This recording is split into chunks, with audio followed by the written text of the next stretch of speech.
volume of integrated circuits stood at 1.1 trillion yuan, 全社会的研发支出超过了3.6万亿，这个增长了8.3%。国内拥有有效换名专利的企业近50万家，增长了16.1%。应该说呢，这些数据都非常的亮眼，而且呢，这些简单或者说枯燥的数字呢，实际上是反映了我们经济增长的质量。同时，传统产业的转型升级也在显著的加快。尤其值得我们注意的呢，民营经济的活力和动力在不断的增强。民营经济的出口，这个去年呢已经占到64.7%，这个又提高了1.4个百分点。制造业的民间投资、基础设施的民间投资分别增长了10.8%和5.8%，这两个增速是明显的高于我们投资的平均增速。第三个特点是基础牢。大家知道，我们去年的粮食产量呢突破了1.4亿万斤，再创历史新高。可以说，中国人的饭碗牢牢端在自己的手中。能源保障更加的有力，重要资源的储备体系也更加的健全，社会基本公共服务水平持续在提升。第四个特点就是势头好，我们战略性新兴产业、未来产业领域的核心技术都实现了新的突破。像基层电路、人工智能、航天航空、生物医药、海洋、新材料等产业快速的发展，新的增长动能正在加快的形成，经济向好的这个态势和趋势呢，更加的明显。从宏观层面来看，这份成绩单贯彻落实了党中央关于推动经济实现质的有效提升和量的合理增长，还有呢，就是统筹高质量发展和高水平安全的这个大政方针，为今年的发展也奠定了坚实的基础。那么刚才这位记者朋友提到的，就是国际一些机构预测的。不及这个，那么现在各种机构的预测都有，刚才讲到是4.6到4.8%。那么我们也关注到呢，现在外部环境的不确定性在进一步的增加，同时我们也面临着一些国内需求不足。部分行业、部分企业生产经营这个困难等等这些问题吧，但我们觉得这些困难和挑战都是前进中、发展中的一些困难和问题，都是能够克服和能够解决的。综合分析，我们制度有优势，市场有潜力，企业有活力，更重要的是我们有直面这些风险挑战的勇气。有解决问题的底气，所以今年实现5%左右的目标，有基础、有支撑、有保障，我们对此充满了信心。这个借用现在一个比较流行的一个说法叫“关关难过关关过，前路漫漫已灿灿”。当然，这个在这过程中也还需要付出这个很多艰苦的努力。作为宏观经济调控的综合部门，我们将按照党中央的这个决策部署，按照国务院政府工作报告的这个具体安排，从抓好落实的角度呢，我们已经在这次提交两会的计划报告上提出了10个方面的具体工作的安排。那么这里呢，我想简要的就这个各方面比较关心的4个方面呢，给大家做一个介绍。归纳起来呢，大概就4个加力。首先第一个呢，就是把促消费和惠民生更好的结合起来，加力提振居民的消费。比如说，像消费品以旧换新这项工作，去年就开始了。那么今年呢，这个从1500亿 trading 的这 policy 个 which 量 has already been started 增加到 last 3000 year, 亿， and our 这 supporting 整个量 capital 翻 for 了 the 1 倍 trading policy has grown 量增 from 加了，支持的范围呢 150也进一步 to 的扩大。 300 billion RMB, 还比如 with the supported scope 适应多层 extended 次 as well. 多元化消费的需求， In addition, 我 in 们还 order 将 to 鼓励各个方 adapt 面 to 呢 the increasing 创造 diversified 创新 consumption 丰 needs, 富消费的场景。 as well as 近期呢 consumers' 有一个 scenarios, 提振 we 消费专项行 are 动的 together 方案 with，multiple different 这个很 departments, 快 we 呢 are 会 drafting 公 a 布实施。 specialized plan of actions of 第二个 boosting 加力是 consumption, 把 which 补 will 短 be 板和 issued 增厚 shortly. 镜更好的结合起来， Second, we'll combine 加力 the 扩大有效投 implementation 资。 or the improvement of shortcomings with 在政府投资 boosting 方面 of 像 future growth 这个 drivers. 超长期特别国 On 债， public 还有 investment, 地方政府专 this 项债 year's， 包括预算内 ultra-long 投 special 资， treasury bond, 单单这 local 3大块加 government 起来 special 呢 bond, and 就 central 5万 budgetary 亿左右。 investment, we will have 5 trillion 那么 yuan 还 of 我们 capital 在这 pool 过 to 程 support 中会更加 investment. 注重提高 In this 投 process 资 of 的效率， investment, we're going to focus 做好 more 打 on 基础、 investment 立 returns 长远的好 and 事和实 prioritize 施。 projects that lays 在民 foundation 间投资 and 方面， benefit the 像 long 去 term. 年我们引 On 进 private 民间 investment, 资本， over the 全 past 面 year, we 的 have 参与 brought 我们的 private 核电的 capitals 这个 into 重大基础设施的建设。 important 去年 infrastructure 我们 projects, 也向 including nuclear 民 power 间 plants 资本 construction. 推出了8000多个的 Over the 重 past 大 year, 项 we 目， have 应该说 also 呢， recommended 效果是非常8,000 好。 plus projects 今 to 年 private capitals, 我 which 们还 achieved 将 very good 支持 results. 民企业 This 在 year, 新兴 we're 产业、 going 未 to 来产业 continue to 的 support 投资布局， private businesses 也 to 还将 diversify 在 their investment 像 portfolio 铁 in 路、 emerging 核 industries 电 and、future 水 industries. 利、重大 We're 科 also 技 going 基础 to 设施 roll 等 out 方面呢，推出一 a 批有 series of 吸引力的 important 重大项目。 projects in areas like railway, 第三是 nuclear 把 power 培育 plants, 新动能 hydropower station, and 和 important 升级 scientific 传统动能 infrastructure 更 system. 好的结合起来， Third 努力 is 构 to 建 combine the 现代化的 cultivation 产业 of 体 new 系。 growth drivers with the traditional 一方 ones, 面，我们加快培 and to 育 build 新兴 a 产业、 modern 未来 industrial 产业。 system. On the one 近 hand, 期 we will continue 我 to 们 grow 将设立 emerging 国 industries 家 and 创业 future industries. 投资引 In 导 the 基 recent 金， period, we're going to 目的 establish 就是 national 做 venture 优、 investment 做 guiding 强、做 funds, 大。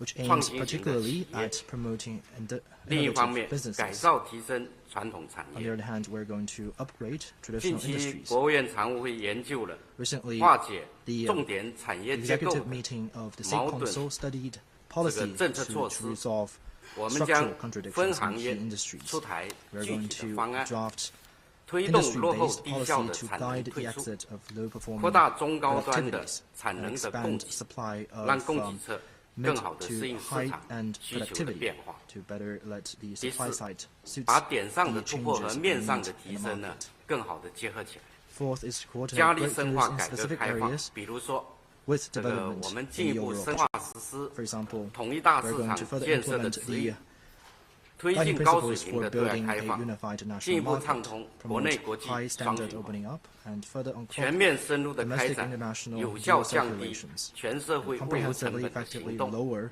the whole 降低 societal 各领域各环 logistic 节的 cost. 不合理的 And 成 we're 本， going to reduce 出 unreasonable 台 costs 实 in all 施 sectors. 民营经济促进法， And we're 同 going 时 to 呢，也加快推 roll 动 out 解决 and publicize 拖欠 the 账款的这些 private 大家比较 economic 关 promotion 心 law. 关注的这些问 And 题。 will also speed up the resolution of overdue payment, which is on 按 the 照 way. 党中央国务院的决策部署， According to the decisions of the 我 Party 们 Central 国家发 Committee 改委 and 将 State Council, the 会同 NDRC, 有关方面和有关 work 部 with 门 relevant departments 协作协同， to 加 strengthen 强 our 综合统筹和 coordination 综合平衡， and 强化 comprehensive 财 balancing, 政、货币、产 strengthen 业、投 policy 资、 coordination 就业 in areas、消 like 费、 fiscal 区 policy, 域 monetary 等等 policy, 领域的 policy 政 and 策协调， employment, industries, 增强 investment, 宏观 consumption, 政 and 策 regional 取向的 policies. 一致 And 性 we，also enhance 提高宏 the 观政策 macro 的 policy 组合效 consistency 益，努力 while 完成全 boosting 年的 its 发展的 performance 目标任务。 and strive to meet the target set for the year. 谢谢。 Thank you. 请大家继续提问。请中区第二排第一位男士，谢谢。谢谢主持人。中央广播电视总台记者提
which can be understood as 一方面 more 在 stronger. 实施存量政策上 On the 下 one 功夫。 hand, more effort is needed. 4季度出台的一 We 篮 need to 子 implement well 政 the 策 policy 落地见 package 效， put forward in 确保政策效 Q4 应 last year 在今年持续 and make sure the 有效 sustained 地释放。 effect of these policy in 另一方面呢 2025. 在谋划 On 好 the other hand, more 增量政策上出 concrete 实招， incremental policy should be designed. 用好用足政策空间， We need to make full 围 use 绕 of the 惠 policy 民生、 space 促消费、 and 增 draft 后 more 进， incremental policy focusing 及时 on 研究推出 livelihood, 新的增量政策， consumption, and future 前 growth 后贯 drivers 通， and 接 ensure 续发力， policy 确保力度更大、 consistencies 针 so 对 as 性 to 更 carry 强、 out stronger 各 and 方面 more 的 precise policy 更有获得感。 to benefit 今年 all. 财政政策更加具体体现在以下5点： There are 5 dimensions to look at 一 this 是 year's fiscal 在 policy. 赤字安排上 First, 更加给力。 More robust 今 physical 年赤 deficit 字率按 arrangement. 4%安排， For this year, 赤 the 字规模 deficit to GDP ratio 达 is 到 set at around 4%, 5.66万亿元， which is 比去年增加 5.66 1.6万 trillion 亿元。 RMB, adding 1.6赤字水 trillion 平和 RMB 赤 on 字 top 规模 of last year's 均 budget 为 figure. 近年最高。 Both the ratio and the 逆 scale 周 of 期 the 调节 deficit 力 sets a 度进一 new 步加 record 大。 high in recent years. 二是在支出 Stronger 强度上 countercyclical 更 adjustment. 加给力。 Second, more robust 今年 fiscal 全国一般 spending. 公共预算支出 This year, general 29.7 public expenditure 万 and 亿元， government budget are 比 projected 去 to 年 increase 增长 by 4.4%。 4.4% to 财政支出进一步 29.7 扩 trillion 张 RMB, 将有 compared 力 with 促 last 进 year. 经济社会持续健康 More 发展。 robust fiscal spending will inject solid 三是在 impetus 政府 into the 债券 sustained 规 and 模上 sound growth of the 更 economy. 加给力。 Third, larger scale 今年 government 新 bonds. 增地方政府专项 The 债券 additional special debt 4.4万亿 ceiling for 元， local governments amounts to 发行 4.4 trillion RMB. 超长期特别国债1.3万亿元， 1.3 trillion 更大 RMB 力 of 度 ultra-long 支 special 持 treasury bonds 两 will 重 be 项 issued, 目建设， giving greater 加力 priorities 扩 to 围实施 renewal and trading 两 policy. 新政策，发行首批特别国债5000亿元， The first batch of 支持 special 国有 bonds 大 of 型商业银500行 billion RMB was 补充 scheduled to support large 核心 state-owned 一级资 commercial 本， banks in China to 加上弥 enhance 补 their 赤字 Tier 的 1国 capital. 债，今年新增政府债 Taking 券规 into 模 account 达 the 到 treasury bonds for deficit financing and local 11.86 government 万亿 general 元， bonds, 比 the 去年增加2.9万亿元。 The total added 四 government 是 bonds amounts to 在转移支付 11.86 上 trillion RMB, 更加 an 给力。 increase of 2.9 trillion RMB. 今年 compared with 中 the 央 year 对 before. 地方转移支付安排 Fourth, more 10.34 万 robust 亿 transfer 元， payment. This 同 year, 口 the 径 transfer payment 增长 from central government 8.4%。 to local government is set at 重点是增加 10.34 trillion 一般性 RMB, 转移支付， increased by 增强 8.4% 地方自主财力， on comparable basis. 有效提高 Focusing on general 地方财政 transfer 保障能 payment, 力， it sets to 同 enhance 时 local fiscal 增加 autonomy 安 and 排， capability. 促进高质量发展，激 We 励 also 资金， scheduled 引导 incentive 地方 funds 提高发 to 展质量， boost high quality 增 development 强内生动力。 and guide local government to strengthen quality 五是 and 在 internal 重点 drivers 领 of 域 growth. 保障上更加给力。 Fifth, stronger support 今 in key 年全 areas. 国教育支出、 This 社会 year's 保障 spending 和 on 就业支出均 education and 接 social 近 security and 4.5 employment 万亿 are 元， all close to 分别增4.5长 trillion RMB, 6.1% with a 和5.9%。 projected increase of 科学技术支出 6.1% and 超 5.9% 1.2万亿元， respectively, while 增 spending 长 on 8.3%。 public health 卫生健康 and、住房保障等 housing 领域 and 支 other 出 areas 保持较高的增幅。 rising continue to 同时 see high growth rates. 我们将持续加强财政科学管理， In the 深 meantime, we'll 化 continue to 财税体 strengthen 制改革， scientific 坚决 fiscal 落 management, 实 deepen 党 reform 政机 in 关 fiscal and tax 坚 system, 持过紧日子的要求， faithfully implement the 把钱 requirements for party and 花在 state 刀刃 organs to 上， tighten their 发出 belts 好的效 and 益。 make sure that every coin is 在 well 这里啊 spent. 我还要补充一点， Here, I would like to add 为 on top of what 应对 I've said, 内外部可 in order 能 to 出现的不确定因 respond 素， to the uncertainties of 中央财政 domestic and 还预 international 留了 environment, 充足的 the 储备 central 公 government 积 has 和政策空间。 has left 谢谢。 ample room for policy 谢谢。 to be implemented 大家 in the 继续 coming 提问。 year. Thank you. 请南区第3排第一位女士，谢谢。谢谢主持人，我是澎湃新闻的记者，我的问题想提给王文涛部长。王部长您好。今年以来，中国消费市场持续扩大，亮点纷呈，尤其是消费品以旧换新的政策带动了手机、平板电脑等新一波消费的热潮，服务消费表现很活跃，成为了推动消费市场增长的重要力量。请问下一步，商务部在扩消费方面还有哪些举措？谢谢。The paper. My question is for Minister Wang Wentao. Since the beginning of this year, China's consumption market has continued to expand, marked by many highlights. In particular, consumer goods trade-in programs have led to a new wave of purchases of electronic devices such as mobile phones and tablets. Consumption of services has become an important driver for the growth of the consumption market. Going forward, what more measures will the Ministry of Commerce take to boost consumption? Thank you. 谢谢你的提问。 Thank you for your question. I also want to thank all of you for the interest and support for the work of the Ministry of Commerce. 说说去年吧。 Let me begin by last year. In terms of scale, total retail sales in 2024 amounted to 48.3 trillion yuan, up 3.5% year-on-year. Consumption remains the primary driver of economic growth. At the same time, consumption in services has sustained the momentum of positive growth, with total retail sales in services growing by 6.2% year-on-year, which is much faster than retail sales in consumer goods. So consumption in services has become a new growth area of consumption. You asked about the highlights and new trends. I think in terms of highlights and trends, consumer goods trading is now a buzzword. And Minister Zheng also mentioned this. Consumer goods trading is not just an economic policy, but also a concrete measure that brings benefits to the people. The trading program has generated new drivers for development,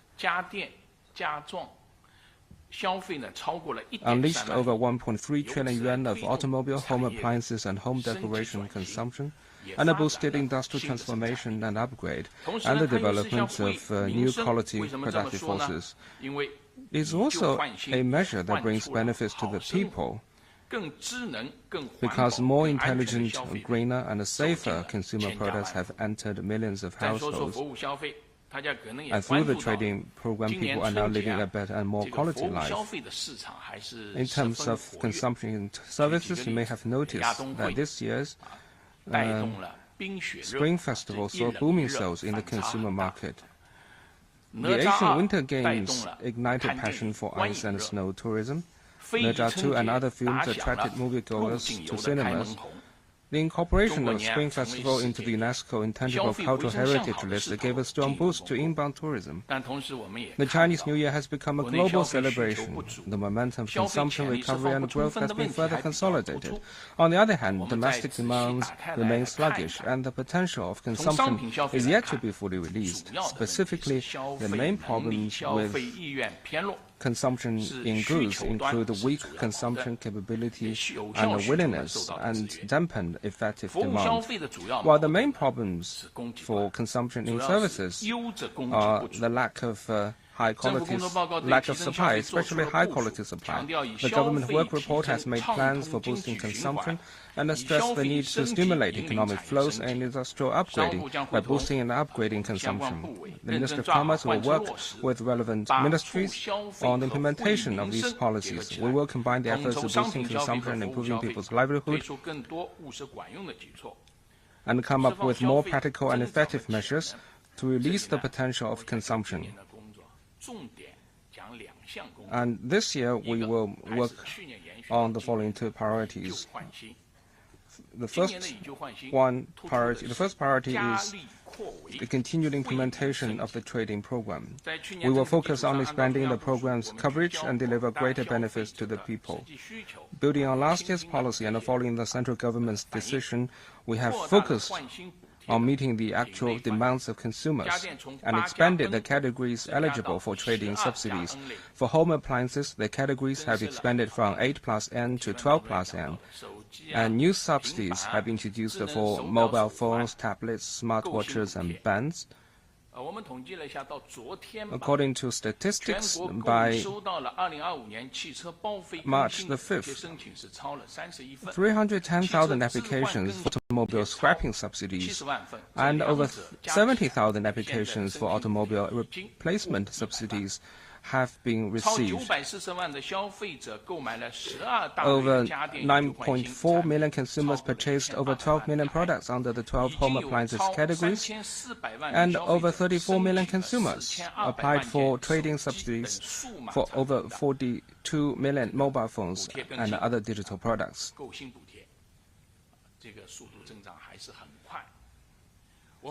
So the growth in applications is very rapid, and we've also upgraded our services and improved work efficiency to make the trading more convenient and safer for consumers and truly deliver the benefits of the policy.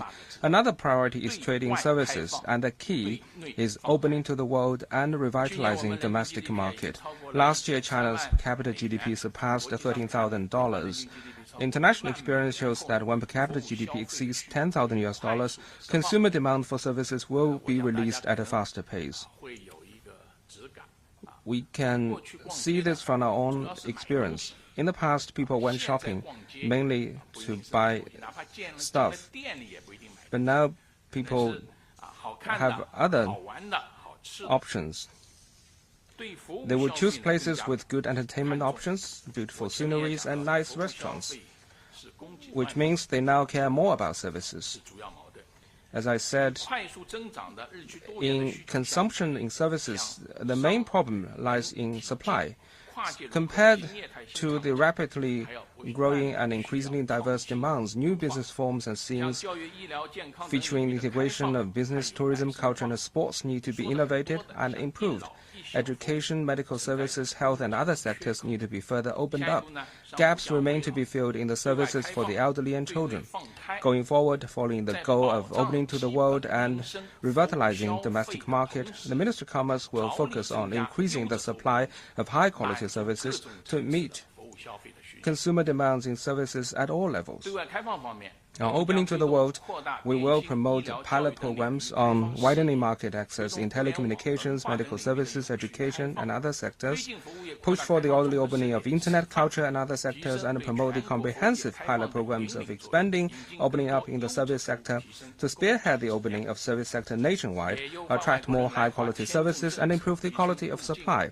We will optimize the visa policies of foreigners coming to China, improve the convenience of immigration, accommodation, payment, and other services, and cultivate globally oriented education, medical service, as well as convention and exhibition markets. On revitalizing domestic market, last year the State Council issued the opinions on promoting high-quality development of consumption in services. This is a policy document of overarching importance. Together with relevant departments, we have issued 18 policy documents in old age care, child care, cultural tourism, ice and snow economy, and other service sectors. So that's what we call 1+N. For example, the recently launched action plan of Silver Hair Tourist Train is highly popular among elderly tourists and also journalists. It has become a trending topic on social media. Going forward, we'll continue to roll out policies and special measures to support the development of key sectors and the services concerning people's livelihood, and increase the supply of diversified services in health, old age care, child care, domestic work, and other sectors by widening access, relaxing restrictions, and improving regulation. In the meantime, we will carry out the campaigns of service consumption upgrade and organize a series of events that promote service consumption, such as service consumption festivals and the Chinese gourmet festivals. And recently there was a event called enjoying the good food when watching a good film. And also we have enjoying sports games and enjoying good food event. And we will continue to encourage various localities to promote integrated development of various business forms and create new scenes for service consumption in light of their local features and the specific consumer demands. Thank you. 这位女士，谢谢。华社记者提问，这个问题想问潘行长：2024年货币政策成效明显。昨天的政府工作报告明确了2025年宏观政策取向，提出实施适度宽松的货币政策。请问央行在这些方面有怎样的考虑？谢谢。Xinhua News Agency. My question is for Governor Pan. The monetary policy in 2024 was effective. The government work report has made clear the macro policy orientation for 2025, and it is proposed that an appropriately accommodative monetary policy will be applied. So for the PBOC, what are the considerations behind this? Thank you. Thank you for your question. Friends from the press, good afternoon. In 2024, the PBOC conducted multiple relatively big policy adjustments. In particular, in last September, we introduced a package of incremental financial policies which effectively boosted market confidence and contributed to steady growth of the economy. On aggregate policy, the required reserve ratio was cut twice, and we cut policy rate twice and guided LPR downward. On structural, we introduced relending programs to support science, technological innovation, tech transformation, and government-subsidized housing.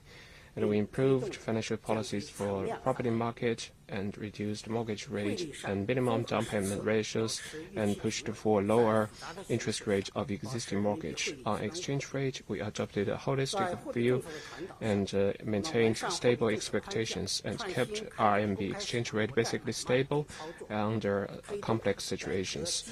On policy transmission, we improved the monetary policy framework and conducted buying and selling of treasury bonds in open market and advanced reform of the accounting method of quarterly value added of the financial sector and stepped up supervision and enforcement of interest rate policies. Generally speaking, the countercyclical adjustments yielded notable results, and their benefits will continue to be felt. At the end of last year, aggregate financing at M2 and loans in RMB terms grew by 7 to 8%, all higher than the nominal growth rate of the economy by 3 percentage points. And cost of finance is also at a historic low. Yesterday, Premier delivered the government work report, which identified the projected targets, micro-policy, and key tasks for 2025.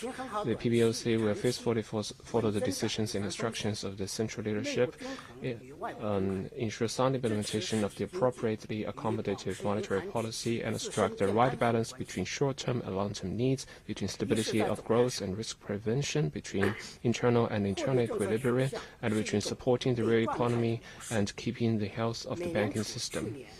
First, on aggregate policy. Monetary policy orientation is a description of status. Since last September, the Federal Reserve of the United States has cut its rates 3 times by a total of 100 basis points, but its policy rate is still at a high level. Its monetary policy is still restrictive. Over the past few years, the PBOC has cut the RRR and policy rate a few times, and our monetary policy is supportive. It is generally accommodative.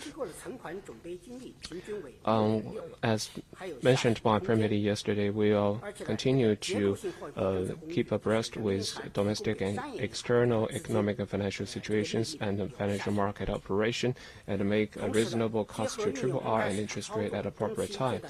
And now we will also use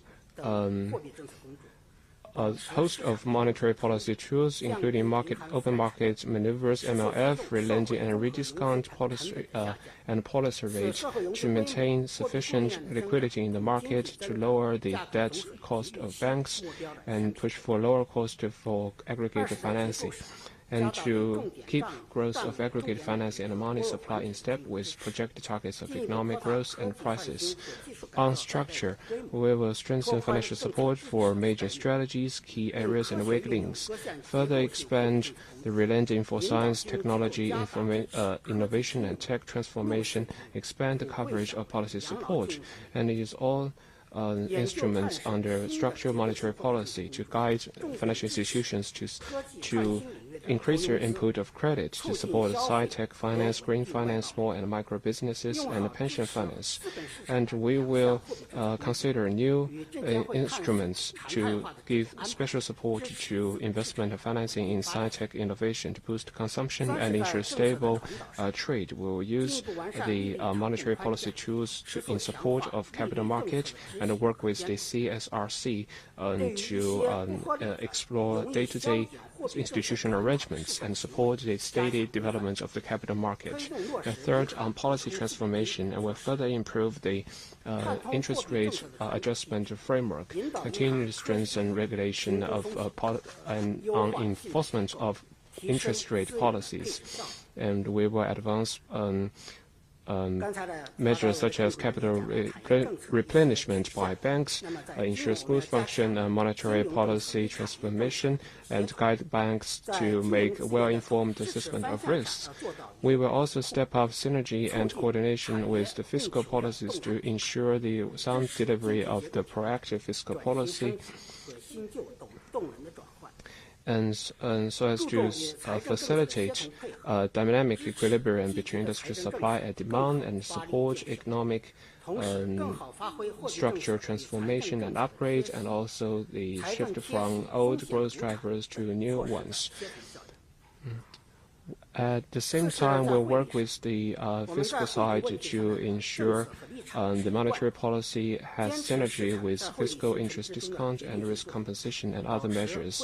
Fourth, on exchange rate, we will stay committed to the decisive role of market in formulation of the exchange rate and ensure its adaptability. We'll strengthen the guidance of expectations and resolutely guard against risk of exchange rate overshooting. Keep the RMB exchange rate basically stable and adaptive and balanced level. Thank you. 谢谢。是。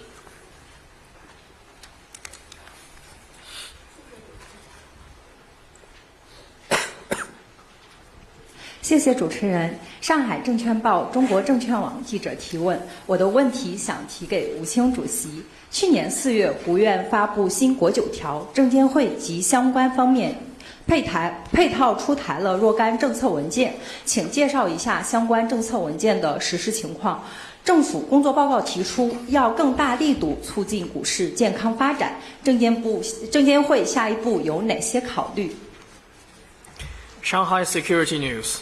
My question is for Chairman Wu Qing. Last April, the State Council published the new 9-point guideline on the capital market. The CSRC and relevant departments have issued policy documents in this regard. Could you brief us on how these policies are being implemented? In the government work report, it is proposed that greater efforts will be made to promote the healthy development of the stock market. What considerations does the CSRC have for the next steps? Thank you. Thank you very much for the question, and I also want to take the opportunity to thank all of you for the interesting and support for the development of China's capital market. Last year, soon after the 2 sessions, the State Council issued the guidelines on strengthening regulation, preventing risks, and promoting the high-quality development of a capital market, also known as the new 9-point guideline. Over the past year, with the coordination of the Office of the Central Financial Commission, we have worked with relevant parties to speed up the implementation of the new 9-point guideline. We have also formulated and revised over 50 rules and institutions, which together constitute a 1+N policy framework. These efforts have systematically reshaped the foundational system and the underlying logic of regulation and brought about positive and profound changes in the capital.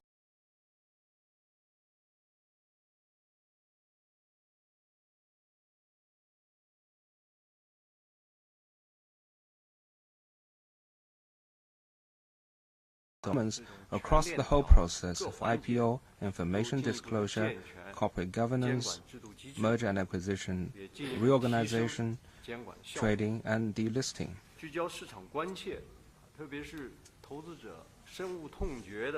We have taken prompt and resolute measures to investigate and punish serious violations that cause concerns in the market and are detested by investors, such as accounting fraud, fraudulent IPO, market manipulation, and insider trading. The General Office of the State Council has also promulgated the opinions on the comprehensive punishment and prevention of accounting fraud in the capital market. So we have worked with the relevant sides to launch a special campaign against the accounting fraud of listed companies and step up the investigation and punishment of typical cases of major consequences. In 2024, we handled 739 cases of various types, confiscated over 73 billion RMB yuan of illegal funds, transferred 178 cases and leads to public security authorities, up by 51% year-on-year. Disciplinary or administrative discipline is only the initial stage of punishment, and the laws are violated, criminal responsibilities will also be charged. We further charge the criminal responsibilities of the responsible persons of Kangdexing, ST Xingyi, and other violation cases in the securities industry. In the meantime, we have paid close attention to protecting the lawful rights and interests of retail investors in accordance with law. We have pushed for the smooth conclusion of the two cases involving intermediary agencies. The companies are System and Sino Essence, which are the first two cases after the promulgation of the securities law. We have also steadily advanced the two litigation cases involving the special representatives of Jingtongling and Michel Ecology and Landscape, achieving new progress in investor protection. Second, on preventing risks and stabilizing confidence. Last year, the market dynamics were quite complex, posing serious challenges to the stability of the stock market. We have worked with relevant sides to improve the mechanism for ensuring market stability and introduced a series of policy steps. We have improved the regulatory system for automated trading, fully suspended securities lending in accordance with law, improved the northbound information disclosure mechanism, seriously punished illegal shareholding reduction practices, including shareholding reduction through divorce, indirect shareholding reduction, and flash cash out. We have also worked to bring more capital into the market. The registration-based issuance of public mutual funds has visibly picked up speed, and the total scale of ETF funds have surpassed 3 trillion yuan. Market value of A shares held by public mutual funds increased from 5.1 trillion yuan in the beginning of 2024 to the current level of 6.2 trillion yuan, up by 21.6%. We have joined the PBOC in launching monetary policy tools in support of the capital market, and worked with relevant sides to issue the guidelines and the subsequent implementation plans for bringing medium and long-term funds into the market. Through the concerted efforts of all sides, the A-share market, the investor expectation and confidence have notably improved. Third, on promoting high-quality development. Since last year, to support sci-tech innovation and the development of new quality productive forces, we have issued the 16 guidelines for supporting SMT enterprises, the 8 guidelines on the starboard, the 6 guidelines on merger and acquisition, and the opinions on the 5 key areas where the capital market could be leveraged to support high-quality development. In the meantime, we have taken raising the investment values of listed companies as an important anchor of our work, and encouraged listed companies to give higher returns to investors, including multiple dividend payout per year and dividend payout before the Spring Festival. Last year, dividend payout of the whole market reached a historic high of 2.4 trillion yuan, up by 14.6%.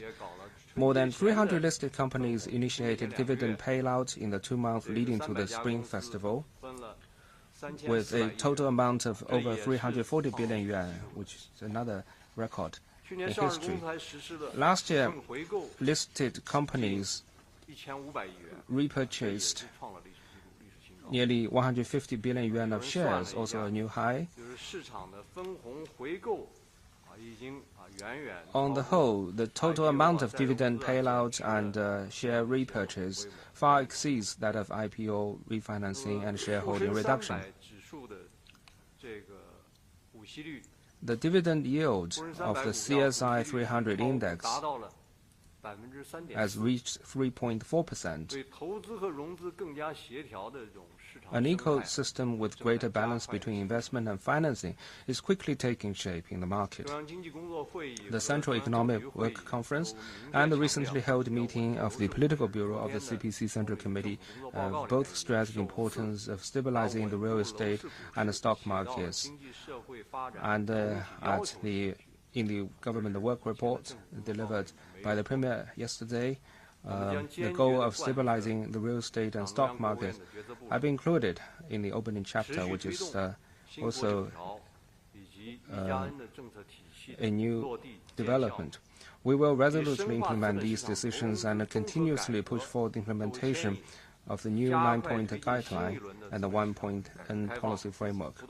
We will deepen comprehensive reform of investment and financing in the capital market, and on that basis accelerate the new round of reform and opening up in the capital market and strengthen the foundation for the healthy development of the stock market.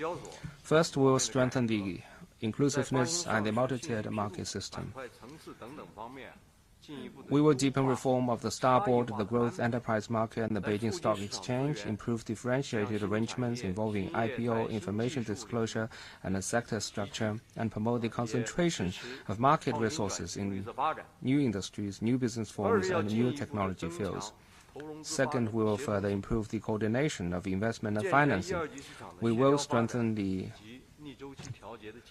coordinated development and counter-cyclical adjustment mechanisms for the primary and secondary markets. Further improve the governance of listed companies, explore more concrete and effective measures to protect the lawful rights and interests of investors, and promote the effective check and balance between retail investors and the key minority investors, such as major shareholders and actual controllers of listed companies. We will encourage listed companies to enhance their awareness and ability of paying back to investors. We will also remove the bottlenecks and choke points that prevent Social Security, insurance, wealth management, and other funds and other medium and long-term funds from entering the market, and bring more fresh water into the capital pool. Third, we will strengthen the effectiveness of regulatory law enforcement. On the one hand, we will seriously punish violations in accordance with the law, push for the introduction of judicial interpretation of breach of trust crime and regulatory rules for listed companies, speed up the revision of regulatory rules of securities companies, deepen interagency coordination and the coordination between central and local governments, and exercise effective joint penalties in accordance with law. On the other hand, we will strictly guard against violations based on responsibilities, strengthen the long-term mechanism for preventing accounting fraud, improve the whistleblower system, further ensure the gatekeeper responsibilities of intermediary agencies, further strengthen technology-empowered regulation and reinforce management at the source. Fourth, we will further strengthen the adaptability of the foundational market system. We will respect the laws of the market and respect rules, optimize the mechanisms for market pricing, evaluate and improve the mechanism for transaction settlement, and create a more equitable, efficient, attractive, and predictable institutional environment for all market participants. We will also steadily expand high-standard institutional opening up, improve the record filing system for overseas IPO, and steadily expand cross-border connectivity to better promote reform and development through opening up. Thank you. 请大家继续提问。请南区第二排第3位女士，谢谢。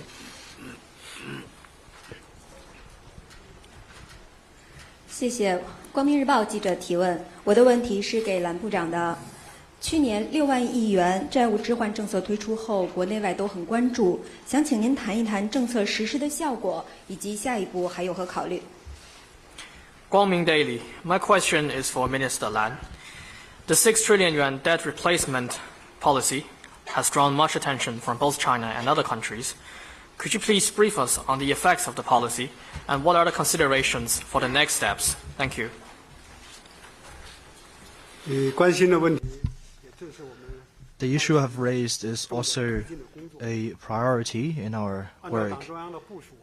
Under the instruction of the Party Central Committee, the NPC Standing Committee approved in the last quarter of 2024 a 6 trillion yuan increase in local government debt quota, to be allocated over 3 years at 2 trillion yuan annually, aiming to replace existing implicit debt and support local risk mitigation.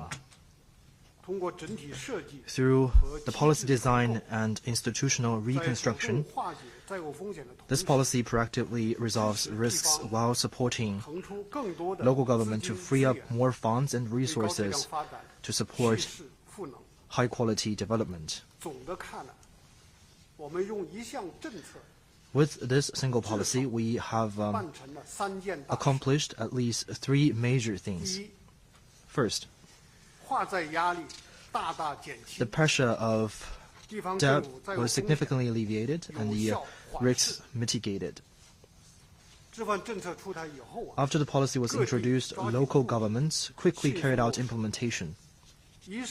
First, implicit debts were exposed, and the debt management was more standardized and transparent. As of March 5th, 2025, local governments have issued 2.96 trillion yuan of bonds for debt replacement.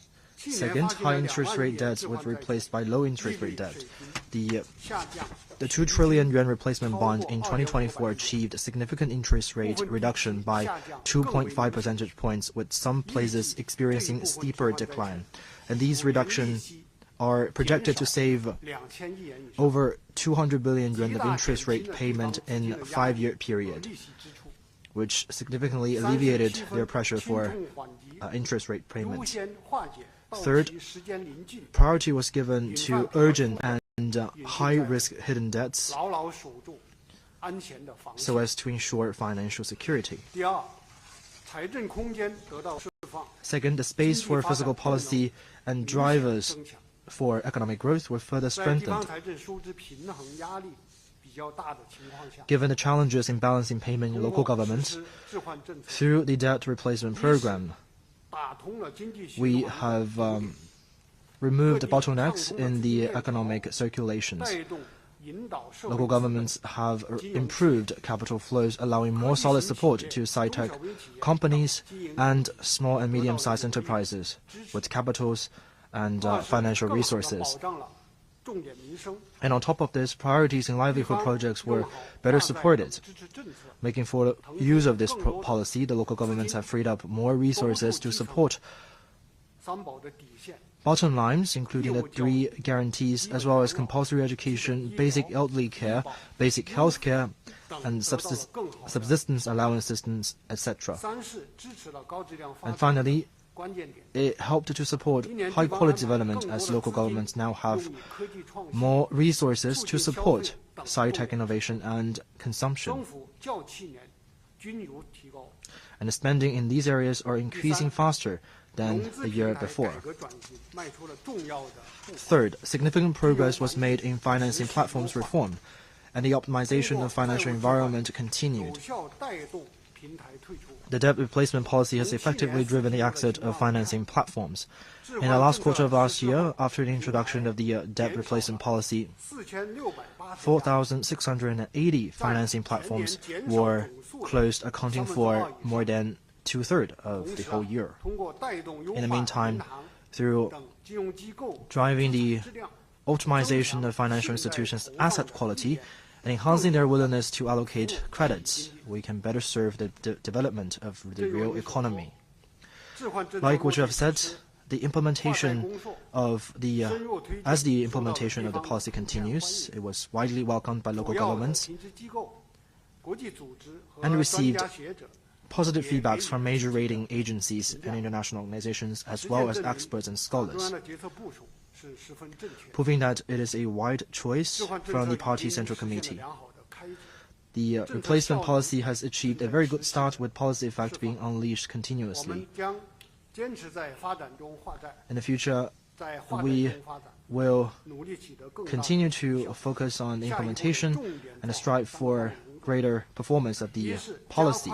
In the future, our work will focus on the following 3 aspects. First, accelerate implementation of this policy.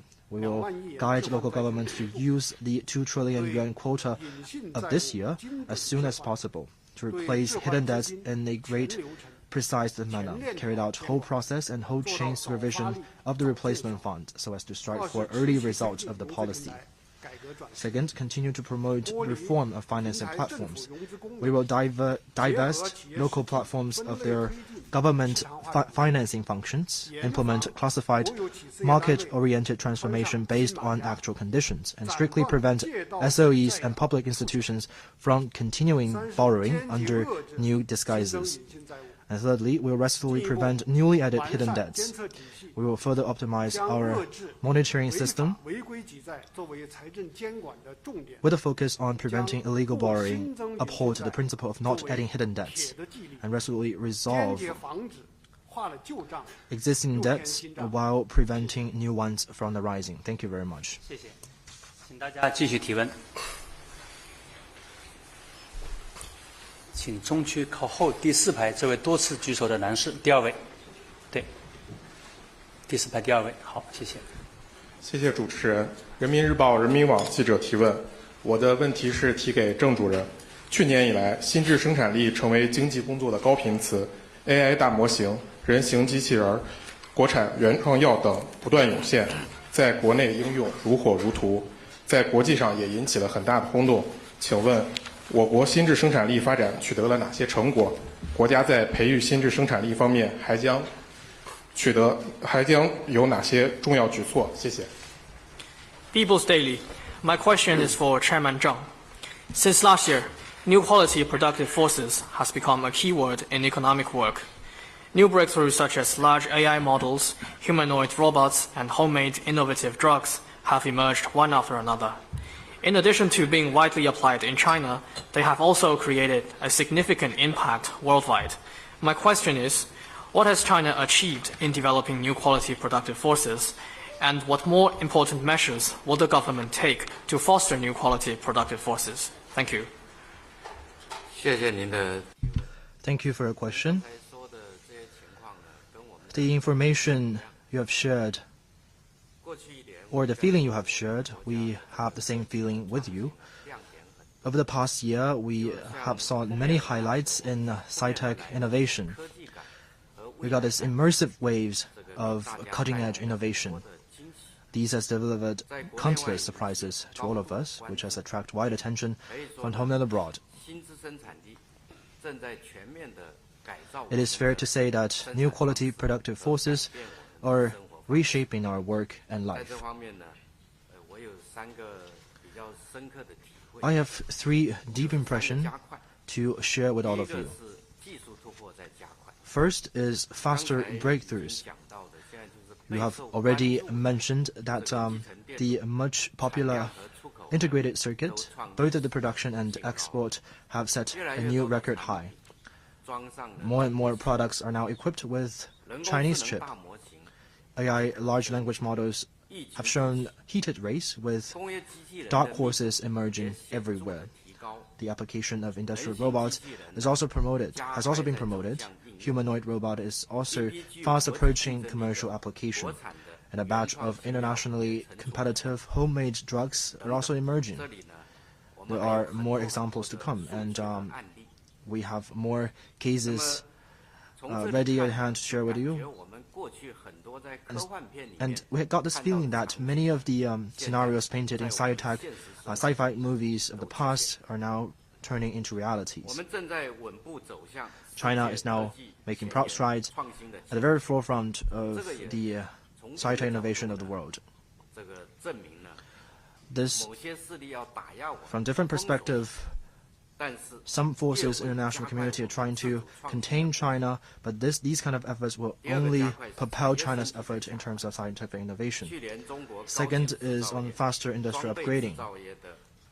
Last year, the added value of China's high-tech manufacturing and equipment manufacturing accounted for 16.3% and 34.6% respectively. And the export volume of electronics, including cell phones and PCs, personal computers, accounted for approximately 60%. And the new new energy vehicles industries, after 10 years of investment, have already formed a complete industrial systems. These are all testament to the one fact that our industrial chain is moving towards mid and high end. Third is faster growing drivers. Recently, phenomenal innovative products are emerging continuously, and the result of scientific research are transforming from papers into products, and more enterprises are now spending more on sci-tech innovation, creating stronger internal impetus for innovation. Like over the past more than a year, we have witnessed more and more dark horses emerged on the horizon and quickly turn into backbones of our innovation. Developing new quality productive forces is a long-term task and systematic project. We are going to focus on the following three aspects, including capital, talent, and ecosystem. First is on investment. We're going to spend more on sci-tech innovation. Just now, when I'm talking about macroeconomic performances, I have already mentioned that we will build the National Venture Capital Guiding Fund, which will mobilize local and private capital of around 1 trillion yuan. And this policy is to give priority on hardcore technology with long-term commitment, as well as high tolerance for failure, and to give this money to innovative-driven businesses in a market-based manner. At the same time, we are also going to refine policy on merger and acquisition and share transfer policy and encourage development of merger and acquisition funds. We will unclog the exit channels of venture capitals and to attract more capitals to join venture investment. Second is on talent. We'll continue to cultivate high-quality talent pool. We're going to strengthen cultivation on outstanding talents in much-needed area. We're going to bring up a large number of strategic scientists, outstanding entrepreneurs, outstanding engineers, craftsmen. The third is on ecosystem. We're going to build an open, inclusive innovation system ecosystem. We're going to put forward policy to support the development of new quality productive forces and to fine-tune our institutional underpinnings of supporting comprehensive innovation. And we're going to refine inclusive and prudent supervision to create an ecosystem full of vitality for innovation. Thank you. 请北区第3排这位女士，第2位，谢谢。 Thank you. From CNBC. My question is for PBOC Governor Gongsheng. Recently, as we've been talking about, many Chinese companies have made some new technological innovations. What are the plans for financial measures to ensure the sustainable development of these new tech? Thank you. 美国消费者新闻与商业频道，我的问题提给潘功胜行长。近段时间，中国一些科技企业在科技创新方面取得了很多新的进展。2025年，金融支持科技创新方面还将有哪些举措？谢谢。好，谢谢。Thank you for your question. 中国的科技创新活动呢，富有活力。Sci-tech innovation is vibrant in China, as you mentioned, and this vitality has attracted huge interest of domestic and international investors. Providing sound financial support for sci-tech innovation is a key task in implementing the innovation-driven development strategy and ensuring financial service for the real economy. It is also an important component of the financial supply side structure reform. In recent years, together with relevant ministries, the PBOC has employed tools such as equity, bond, and insurance to strengthen financial support for sci-tech innovation. Sci-tech innovation activities are highly diverse tech firms at different phases of the life cycle, namely seed phase, startup phase, growth phase, and mature phase, have immensely different risks and financial needs. From the supply side, we need to further align the supply of financial services to their needs and to cultivate a financial market that supports sci-tech innovation requires coordination of financial, sci-tech, and industrial policies, and it requires collaboration between the financial regulatory departments, the science and technology departments, the financial institutions, and tech firms, and requires relentless efforts. Recently, in order to further strengthen financial support for sci-tech innovation, the PBOC will work with the CSRC and Ministry of Science and Technology to launch a Science and Technology Board of the bond market at the same time, and we will improve the re-lending program for sci-tech innovation and technological transformation. Let me briefly share with some details. First, on the science and technology bond, we will support financial institutions, tech firms, and private equity investors, these three types of entities, to issue sci-tech innovation bonds to enrich the variety of bond products for sci-tech innovation. First, we will support commercial banks, securities companies, financial assets investor firms to issue sci-tech innovation bonds to create new sources of funds for sci-tech-driven loans, bond investment, and equity investment. Second, we will support tech firms at growth and mature phases to issue medium to long-term bonds to raise funds for R&D investment projects, merger, acquisition, and restructuring. Third, we will support leading PE and startup investment institutions with rich experience to issue long-term sci-tech innovation bonds to mobilize more funds to invest in early stages, in small firms, in long-term projects, and in hardcore science and technology. At the same time, the Science and Technology Board will take into account the needs of tech firms and features of returns of equity funds to improve institutional arrangements for issuance and transactions, adopt an innovative approach to risk sharing, reduce the cost of bond issuance, and guide the bond funding to support sci-tech innovation in a more efficient, convenient, and low-cost way. Second, improving the re-lending policy. We intend to further improve the elements of this re-lending program. First, we will further expand the scale of this related program from the current 500 billion yuan to 800 billion to 1 trillion yuan to better meet the financing needs of enterprises. And second, we will reduce the relending, the interest rate of relending program between PBOC to commercial banks to strengthen policy incentives to banks. We will expand the coverage of this relending program. And we will also work with the finance ministry to keep the intensity of fiscal interest discount to lower the financing cost for enterprises. We will also improve the policy procedures for relending application so that it can be delivered at a higher efficiency and provide more facility. These specific measures will help stimulate the vitality of sci-tech innovation and market and mobilize more social investment, including private and government funds, to invest in sci-tech innovation. Going forward, we will strengthen communication with relevant ministries to improve policy systems in support of sci-tech innovation and cultivate a financial market that is supportive of such innovation, and continuously enhance the capacity, intensity, and quality of financial support for sci-tech innovation. In conclusion, I want to say that we welcome international investors to invest in Chinese tech firms, and we are against politicization of normal market actions, and we are against unjustified barriers. Thank you. 第三排，第三位女士，谢谢。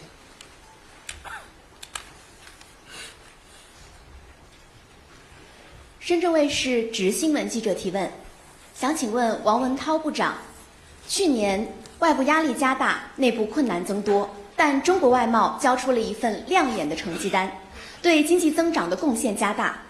政府工作报告对稳外贸做了部署。请问如何看待今年外贸发展面临的形势？商务部在稳外贸方面有什么考虑和具体的举措？谢谢。Shenzhen TV. My question is for Minister Wang. Last year, despite growing external pressure and internal difficulties, China's foreign trade delivered a remarkable performance and made greater contributions to economic growth. The government work report lays out plans on stabilizing foreign trade. How do you view the development of foreign trade this year? What considerations and specific measures does the Ministry of Commerce have in terms of stabilizing foreign trade? Thank you. 好，这个谢谢你的提问。 Thank you for your question. I will answer your question in two aspects. The first, on the aspect of how should we assess the current situation. Under the strong leadership of CPC Central Committee with Comrade Xi Jinping at the core, and through the concerted efforts of all parties, China has delivered strong performance on foreign trade. As noted in the government work report, exports have contributed more to economic growth. What we have achieved has not come by easily. To sum up, I will use three modes to describe the achievements. First, China's status as a major trading nation is more solid. In 2024, total trading goods increased by 5%, amounting to 43 trillion yuan, and export is expected to account for around 14.7% in the international market, securing China's position as the largest trader in goods for the 8th consecutive year. On trading services, the total volume reached 7.5 trillion yuan, up by 14.4%, which is about 10 percentage points faster than trade in goods. On US dollar term, trade has crossed the $1 trillion mark for the first time. This shows the changing structure of China's foreign trade. Second, more diverse trading partners. China is now a major trading partner for over 140 countries and regions. Among them, the share of Belt and Road participating countries in China's total foreign trade has surpassed 50% for the first time last year. I think that is also a landmark achievement that shows the diversification of China's trade strategy. So we are not putting all the eggs in one basket. There will always be a part of the world where we can develop, grow our trade with, and that also demonstrates the strong resilience of China's foreign trade. We have signed 23 FTA agreements with 30 countries and regions, and the share of foreign trade with FTA partners has increased to 34%. Third, more dynamic driving force for development. On trading goods, from small home appliances like coffee machines and vacuum cleaners to big mechanical products like EVs and industrial robots, Chinese products are now featuring more high-tech elements and are gaining wide recognition in the world. Cross-border e-commerce has been growing at double digits for several years in a row, providing more product choices and a convenient shopping experience for global consumers. On trading services,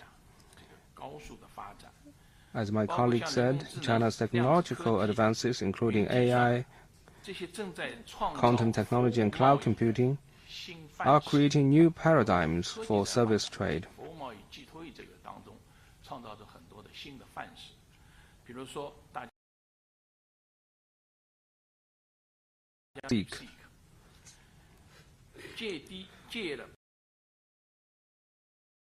Performance open source model, DeepSeek has lowered the threshold for global technology use.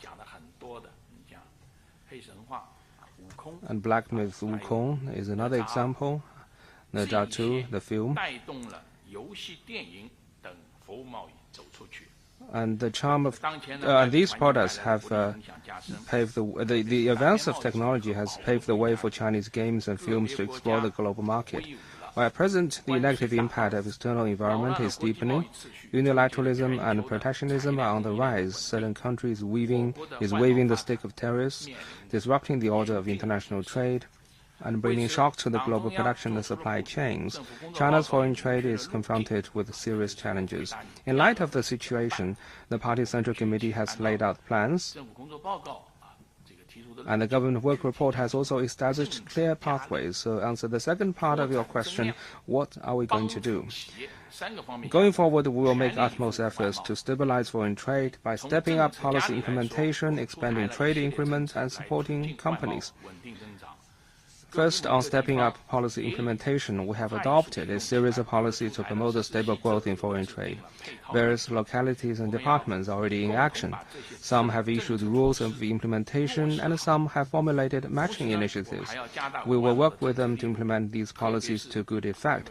In the meantime, we will step up policy efforts to stabilize foreign trade. And in light of the changing situation, we will address pressing issues in tandem with our efforts to promote high-quality trade.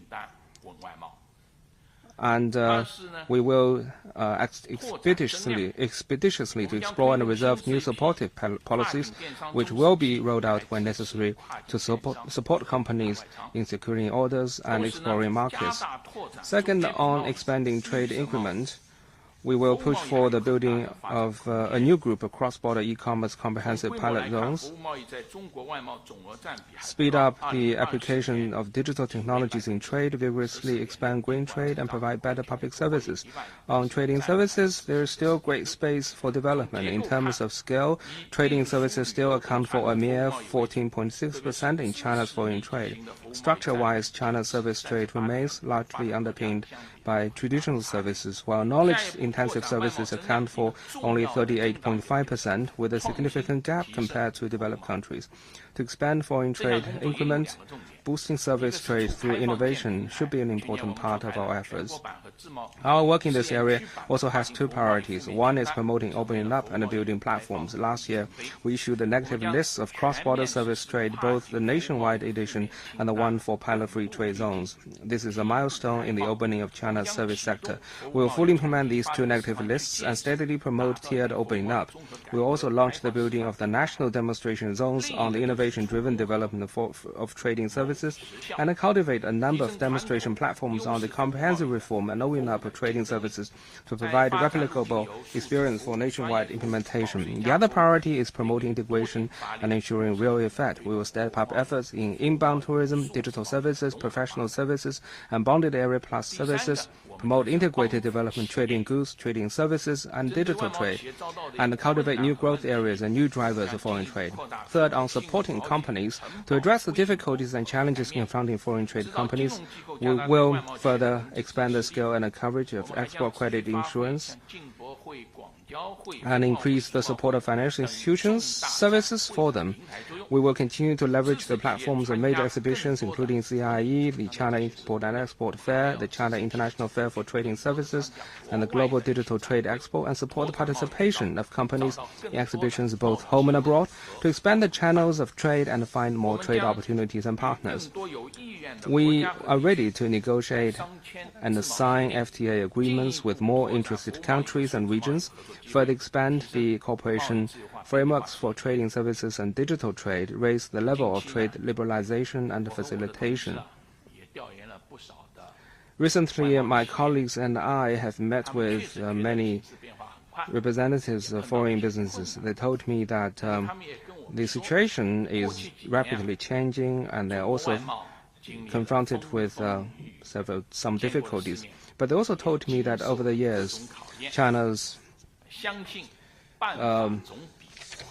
foreign trade has weathered winds and storms, gained experience by embracing the world, and proved its resilience against all odds. And they are confident that whatever the problems, solutions can always be found. We're also convinced that economic globalization is irreversible and global trade cooperation is an unstoppable process. We are confident and well-grounded in our ability to maintain stability of foreign trade and make new strides in building a strong trading nation. Thank you. 请北区第4排。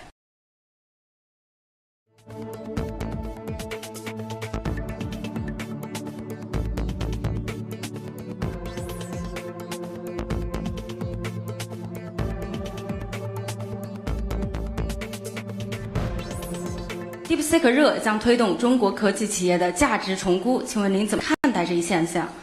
也想问一下，资本市场要如何发挥自身优势，支持科技创新，更好地引领新质生产力的发展？谢谢。Science and Technology Daily. My question is for Chairman Wu Qing. Since the beginning of this year, technology companies represented by DeepSeek have attracted wide attention from the market.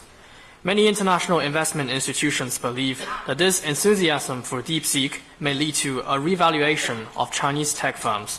What is your opinion on this? And how can the capital market make better use of its strength to support technological innovation and drive the development of new quality productive forces? Thank you. Thank you very much for your question. I can see that the technology content in the meeting, in this press conference, is increasing. And our conference on the theme of economy is turning into a conference on the theme of science and technology. Indeed, the new quality productive forces has played a more important role in economic development. And AI is now a buzzword not just in the two sessions, but also in the whole world. And you will feel out of step with the times if you do not know about and talk about AI. And it is also a topic that the capital market is very following closely. The rise of DeepSeek in the global AI field has been mind-blowing for the AI industry. It has provided the world and the financial sector with a new perspective on China's technology innovation capability, and to some extent prompted a revaluation of Chinese assets. As we can see, after the Spring Festival, there has been strong performance of A shares, strong performance of SciTech stock in the A shares and the Hong Kong market. It is also partly driven by DeepSeek and related developments. The capital market plays a unique and important role in supporting SciTech innovation, while the increase in the number of SciTech innovative companies also helps boost the vitality and appeal of the capital market and its ability to create values for investors. CSRC has all along attached high importance to supporting SciTech innovation. In recent years, we have seized the opportunities of the reforms of the starboard and the growth enterprise market to push for innovations in key systems and raise the technology content of the capital market. Last year, SciTech companies accounted for over 90% of all newly listed companies in Starboard, the Growth Enterprise Market, and the Beijing Stock Exchange. Currently, the market cap of listed companies in strategic emerging industries already accounts for over 40% of the whole Chinese stock market. In key sectors such as new energy, high-end manufacturing, new generation information technologies, and biomedicine, a group of leading enterprises have emerged, and the quality and efficiency of the services provided by the capital market for SciTech innovation have also notably improved. At the recent seminar with private enterprises, General Secretary Xi Jinping stressed the importance of promoting indigenous innovation and a shift in the growth model. The government work report also made plans for promoting integrated development of technological and industrial innovations. We will faithfully implement these decisions, make a good and full use of existing mechanisms, actively study and improve the mechanisms, institutions, as well as product and service systems in support of new quality productive forces, and contribute to the advance of Chinese modernization with better services. Just now, all my colleagues talk about the importance of SciTech innovation in advancing Chinese modernization. So as far as the capital market is concerned, first we will act expeditiously to strengthen the mechanisms that are specially launched for supporting SciTech companies. We will ensure both efficient market and well-functioning government, focus on supporting sectors with vibrant SciTech activities and key elements of new quality productive forces, make good use of green IPO channel, IPO for unprofitable companies and other systems, prudently implement the 5th edition of the IPO standards for the Star Board, and provide more tailored support for the IPO of high-quality sci-tech companies. We will also speed up efforts to improve the supporting mechanisms for the 6 guidelines on merger and acquisition, remove the bottlenecks in valuation and pricing, review and approval process, and payment instruments, vigorously promote corporate merger and acquisition, to improve resource allocation and support the development of companies, and enable the successful conclusion of typical and demonstrative merger and acquisition cases of sci-tech innovative companies.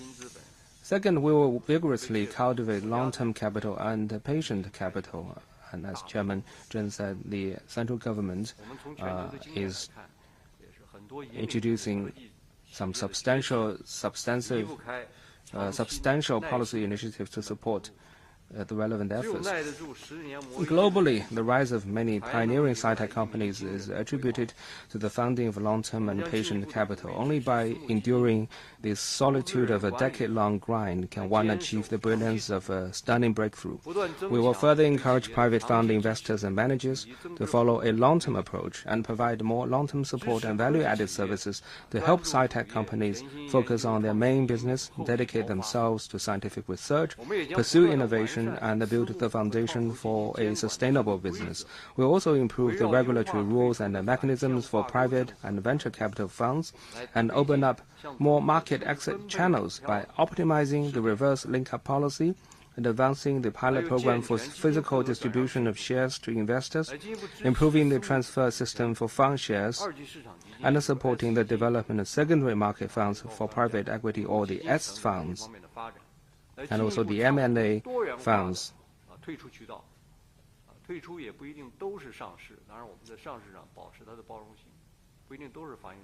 We will continue to follow an inclusive approach with regard to IPO, but IPO is not the only pathway for market entry and exit.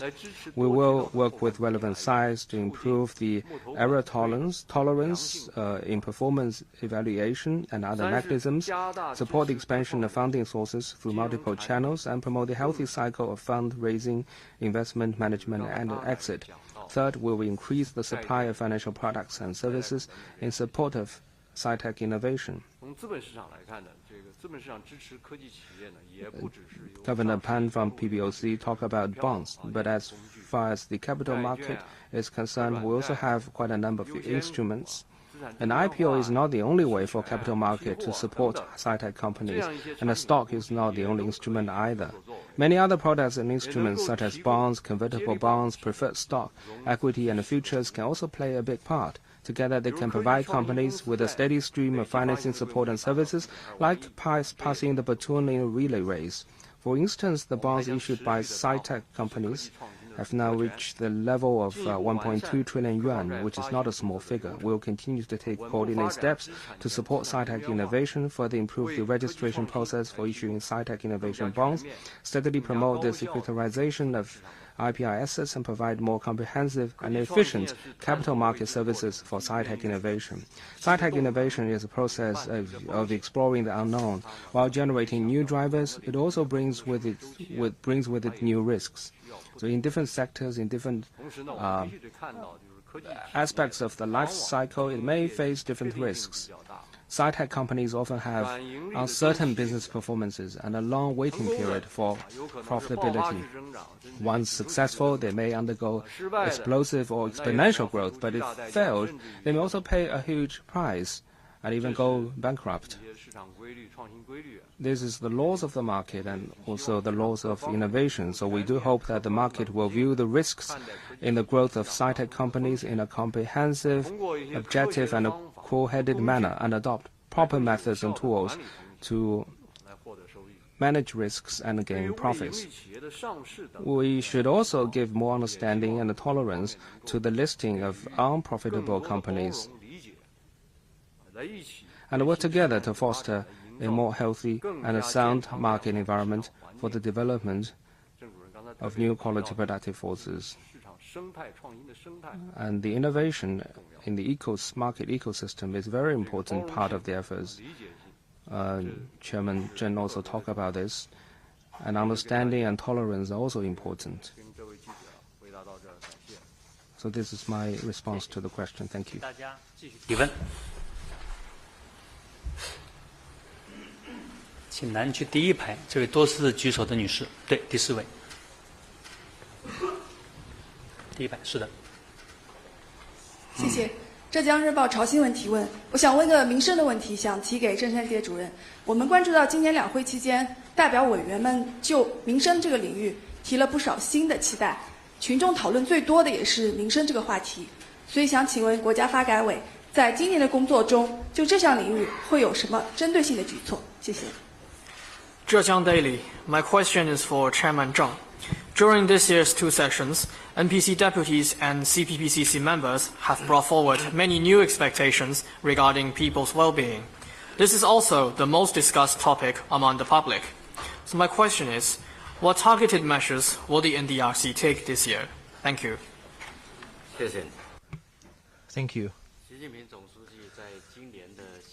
In his New Year's message, General Secretary Xi Jinping said that of all the jobs in front of us, the most important is to ensure a happy life for our people. And high-quality development, at the end of the day, is to give better lives to our people and to continue to inject betterment to our people's livelihood. In the past year, our incremental policy and incremental capitals or give priority to projects related to the well-being of the people. Over the past year, we have done many projects in this regard. In 2025, we will keep a close eye on issues that matter the most to the people and make active efforts to solve the most pressing difficulties concerns our people and treat these problems as the priorities of our work. And we are going to set to transfer the policy into actual benefits for our people. In short, it can be divided into 4 different aspects. First is to solve pressing issues. For example, on elderly and child cares, because every household has senior members or kids to take care of. And in response to high work pressures, fast-paced lifestyle, and the need for elderly and child cares, it is much needed to enjoy community-based caring services. This year, we are going to work with relevant departments to focus on reducing costs, alleviating burdens, and optimizing services with a target on strengthening community-based caring services. We are going to use publicly built and private-run methods to provide more low-cost facilities to support specialized agencies to provide quality services. Just now, my colleagues has mentioned some opening up measures taken in the service sectors. We are also going to promote age-friendly renovation, including elevators and barrier-free facilities. We will also work to bring more diversified services into communities, including housekeeping, meal assistance, and disabled assistance, so that we can inject more love and care into the communities. Second is to work on difficult issues for the people. For example, on healthcare. Some of the hospitals at the primary level are short of talents and equipment. And for medical attention, people sometimes have to travel to major cities and major hospitals. This year, we are going to carry out grassroots healthcare capacity building program and provide much needed equipment to primary level hospitals, including at county level and the village level, where with the concentration of population. And we also improve the mechanism of redirecting talents to grassroots levels. And we will strive to achieve the goal of common illness are treated within the city and daily healthcare needs are met at grassroots level. And we also promote a balanced, high-quality medical relocation and expansion. In recent years, we are promoting the implementation of the project on national regional healthcare centers. We will work to complete at an early date the already planned 125 regional medical centers. And through having the expert on-site or remote consulting services, we will provide opportunities to more people and with their access of high-quality medical services. Third is to work on the concerns of the people. For example, quality education is always on people's mind. In the years to come, we will adapt to the fluctuations in the school-age population and expand the supply of high-quality education services. By balancing the teachers, we will include more schools into group-based schoolings and trusteeship assistance. We're going to build tens of thousands of compulsory education, new quality schools, and build thousands of quality high schools. In the meantime, we will continue to improve higher education. That is to say, we will promote the expansion of high-quality undergrad schools, meaning that we will expand undergrad enrollment of the double first-rate universities. On this, last year we have expanded the scale to include 60,000 students. And this year, we will work to include 20,000 more. In a word, we will strive to let more kids to receive a fair education with better quality. Fourth is to work on the much anticipated issues of the people. For example, in China, we have a huge population of migrant workers. Their top priority is to enjoy basic public services at the place where they live, including education, housing care, and as well as social security. This population is rather big, and it is a realistic concern for them.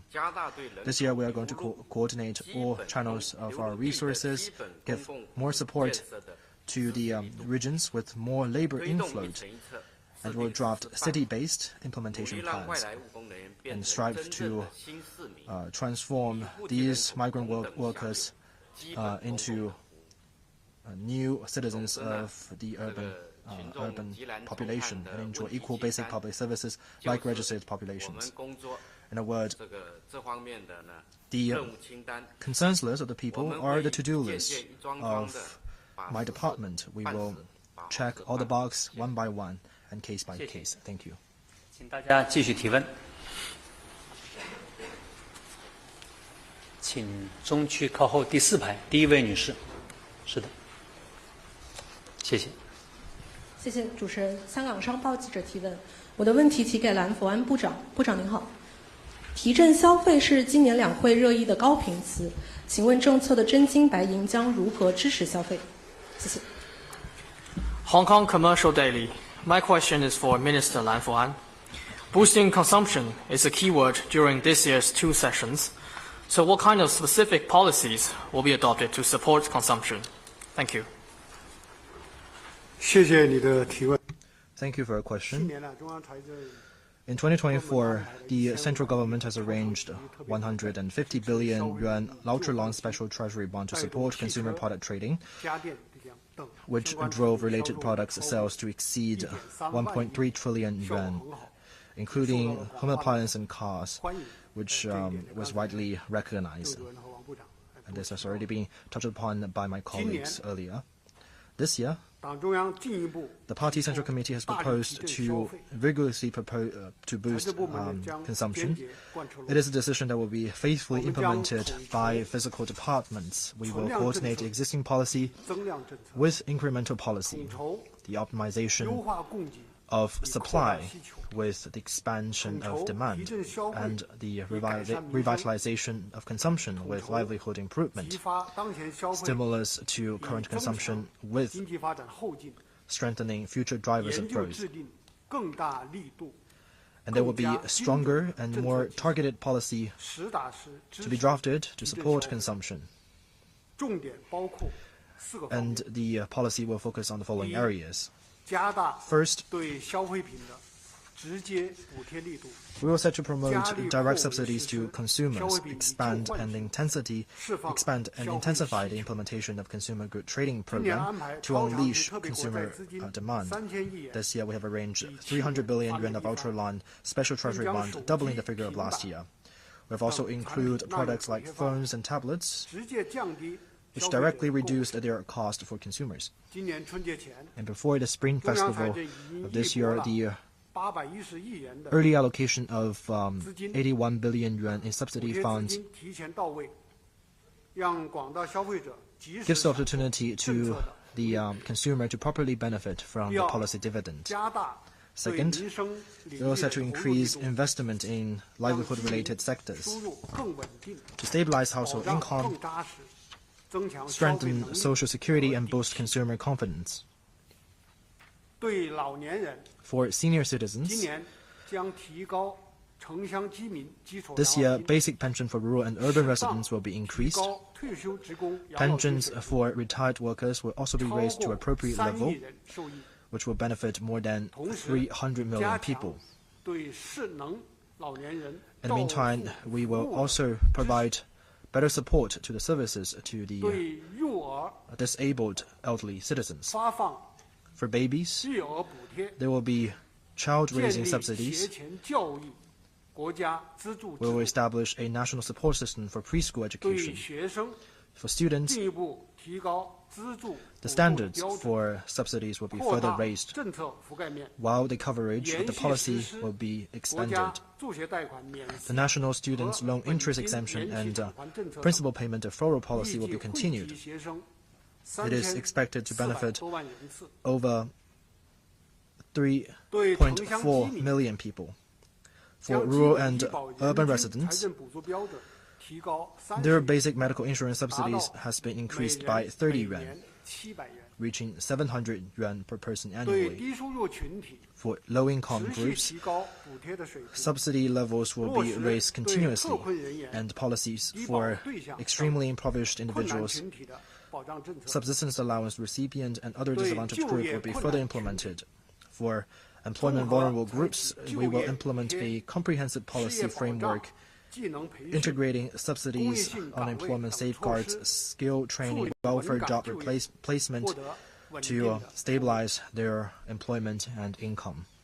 Third, we are set to enhance local support through subsidies and incentives, guide improvement of consumer environment, and optimize supply. On the one hand, we will further promote the development of pilot cities for modern commercial and trade circulation system, implement country-level commercial development initiative, and leverage policy effectiveness. On the other hand, this year, the central government has arranged additional funds for subsidies and incentives to mobilize local investment, promote new forms, new models, and new scenarios of consumption, so as to create more consumer hotspots. We will promote the development of international consumption cities and enhance consumption convenience and experience. Fourth, we will strengthen the interaction between fiscal and financial policies and carry out 2 additional loan interest subsidy policies to inject more energy for consumption. First is the fiscal interest rate subsidies on personal consumption loans in key sectors to alleviate immediate financial burdens. Second is in key livelihood sectors, including catering and accommodation, healthcare, elderly care, childcare, and home services. In these sectors, differentiated scale subsidies will be given to business entities to reduce their financing costs and improve their capabilities to provide more quality services. In short, the policy package is strong and covering a wide area. It will help to unleash new potentials in consumption and grow new drivers for the economy. The Ministry of Finance will work with other departments to carry out well the existing policy and implement these incremental policy in the pipeline as soon as possible to further unleash public policy dividends, create sustained support for boosting consumption, and with which to further strengthen momentum for economic growth. Thank you.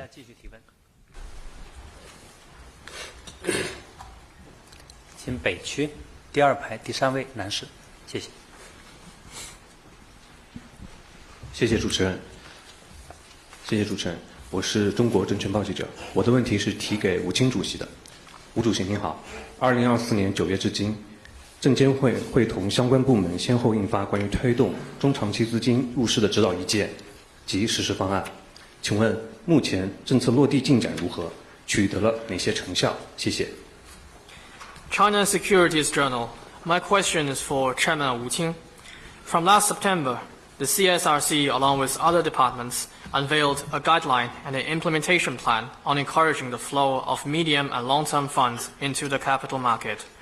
How are the policies being put into practice, and what progress has been achieved? Thank you. 好，非常感谢您的提问。Thank you very much for your question. Medium and long-term funds are the stabilizer and a ballast for the healthy functioning of the capital market. Last September and in January this year, we worked with relevant sides to issue the guidelines implementation plan for attracting medium and long-term funds to the market and proposed a series of specific practical and well-targeted measures to create a more favorable institutional environment for promoting long-term investment with long-term capital. The government work report delivered yesterday once again stressed the importance of promoting the flow of medium long-term capital into the market. Governor Pan and Minister Lan and all the other relevant government departments are working expeditiously to promote implementation, and the policy effect can already be seen. First, there are now notably more long-term capital in the market. Under the guidance of the PBOC, 2 rounds of swap facilities operation have been conducted by securities and fund companies with a total amount of over 100 billion yuan. More than 400 listed companies have disclosed information regarding the refinancing for stock repurchase and increasing holdings, and the loan quota is close to 80 billion yuan. The National Financial Regulatory Administration launched the second pilot program on the long-term stock investment of insurance funds, with 52 billion yuan of funds approved before the Spring Festival and 60 billion yuan approved the day before yesterday. In the future, the program will continue to be gradually expanded. The Ministry of Human Resources and Social Security is now promoting the nationwide implementation of the personal pension system. To support this effort, CSRC has incorporated the first group of 85 equity index funds into the catalogue of personal pension products. Since last September, insurance funds and various types of pension funds have made a net purchase of 280 billion yuan on the A-share market, providing strong support for the stabilization and recovery of the market. Second, the development of equity funds has notably picked up speed.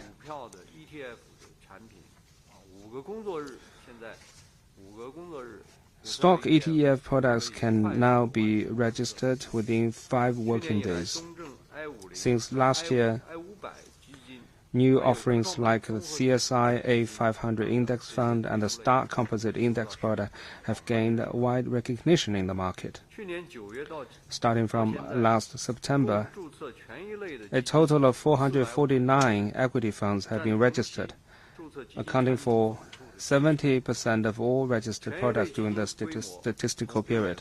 The total scale of equity funds has increased from 6.3 trillion yuan to 7.7 trillion yuan, with its share in all public mutual funds rising from 20% to 24%. While quickly expanding in scale, the returns of public mutual funds are also steadily improving. To better protect the rights and interests of investors, we are also actively promoting the reform on the service fees of public mutual funds and reducing the comprehensive service fees in phases. This is expected to save more than 50 billion yuan for investors each year. And also through such reform, the interests of fund companies and those of investors are more closely aligned. Third, the system of long-cycle performance evaluation has been further improved. The Ministry of Finance, Ministry of Human Resources and Social Security and other departments are pushing for the formulation and the revision of the policy document on the long-cycle performance evaluation of long-term capital. And as far as we know, the policy document will be released very soon. And with the release of the new document,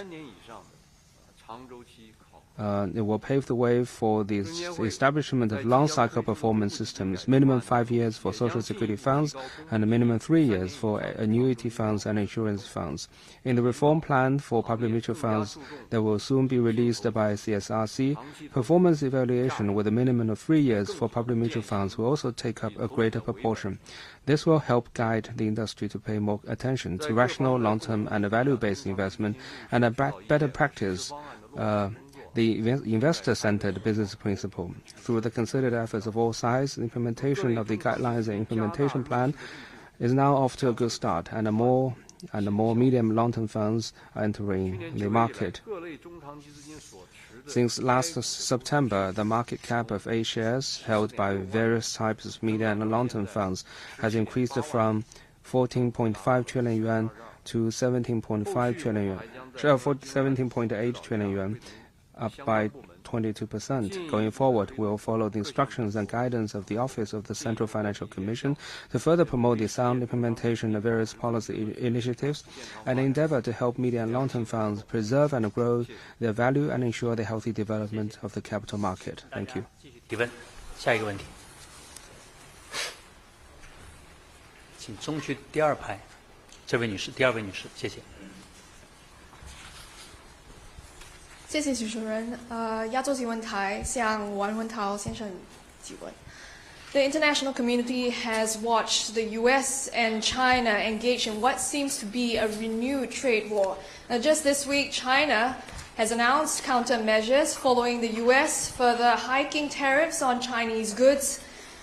Is there concern from China that this could be a prolonged, bruising trade war? And what is China's long-term response and strategy in dealing with the U.S. moving forward? 新加坡亚洲新闻台，我的问题提给王文涛部长。国际社会高度关注美中经贸关系，两国似乎已进入新一轮贸易战。就在本周，针对美国再次对中国商品加征关税，中方已宣布采取反制措施。请问中方是否担心这将导致贸易战演荡升级？从长期看，中方接下来将采取怎样的策略同美方打交道？谢谢。谢谢你的提问。 Thank you for your question. Well, this is a question that has attracted a lot of attention in the international community and in the press. Yesterday, I was stopped by a journalist asking for my opinion on this question, and I told him that we are going to have a press conference today, and I hope that journalist is also present here today. Oh, I see you. First of all, I want to say a few words about the U.S. tariff on China on the excuse of fentanyl. On the issue of fentanyl, the relevant Chinese department has already issued a white paper explaining in detail the facts and the position and the policies and the measures taken by China and stated China's clear position. Here I want to stress that on the fentanyl issue, the U.S. side must respect facts and take positive actions on its own, instead of simply shifting blames onto China, because that cannot solve the U.S. own problem. Even worse, having tariffs on China on this excuse, with this as an excuse, is confounding right and wrong and turning black into white. As we can see, after its inauguration, the new U.S. administration has released the American First Trade and Investment Policy Memorandum, reinstated the Section 232 tariffs on steel and aluminum against its global trading partners, and announced the decision to levy reciprocal tariff. It also proposed Section 301 actions, including imposing fees on China's shipbuilding and other industries. These practices of extortion with the threat of tariff are typical practices of unilateralism and bullying. They seriously violate WTO rules, undermine normal economic and trade cooperation between China and the United States, disrupt the stability in global industrial supply chains, and impede the development of the world economy. Ultimately, They will also hurt the interests of American people and American companies. These are classic cases of hurting others without benefiting oneself. As we can see, after the U.S. side announced the tariffs, the three major indexes in the American stock market fell on the news. I want to stress that trade war has no winner and protectionism leads nowhere.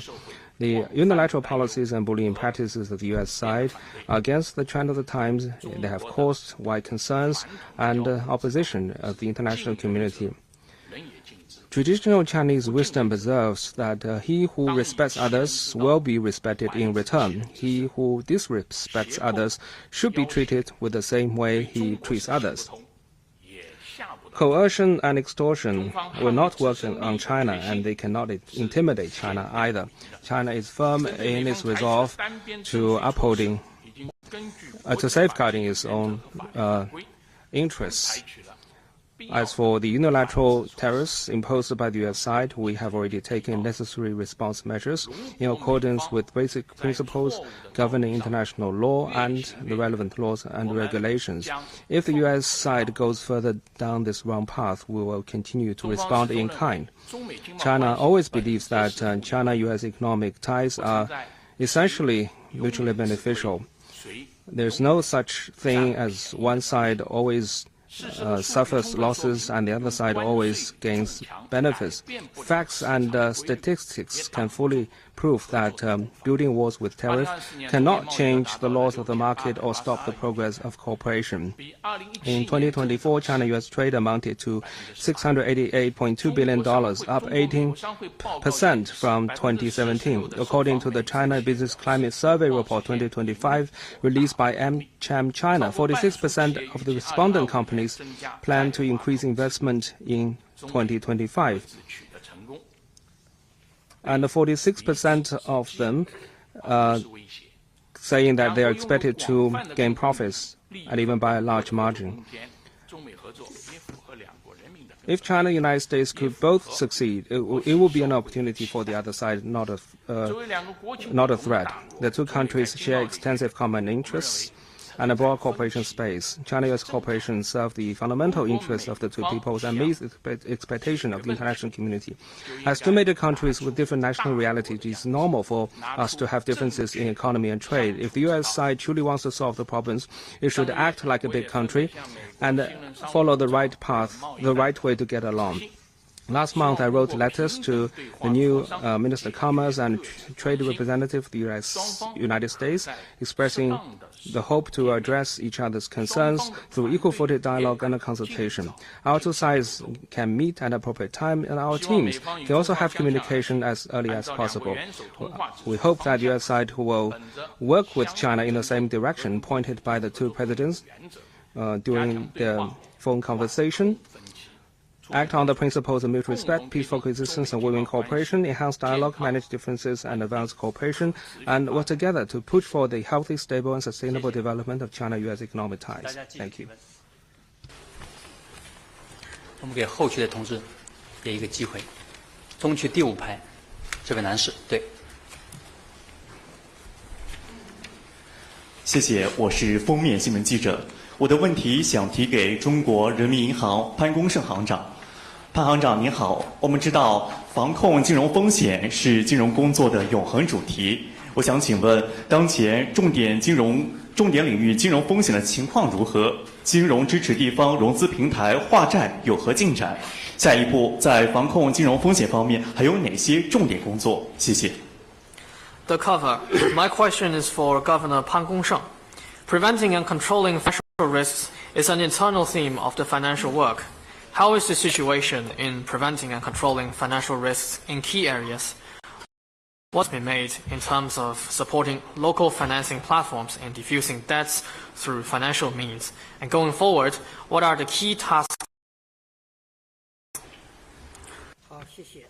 Thank you for your question. At present, China's financial system is stable on the whole. Our financial institutions are generally healthy. risks in local government debt and the property market have continued to drop, and our financial market is operating steadily. First, China has taken prudent steps to reduce risks of high-risk, medium to small financial institutions through reform.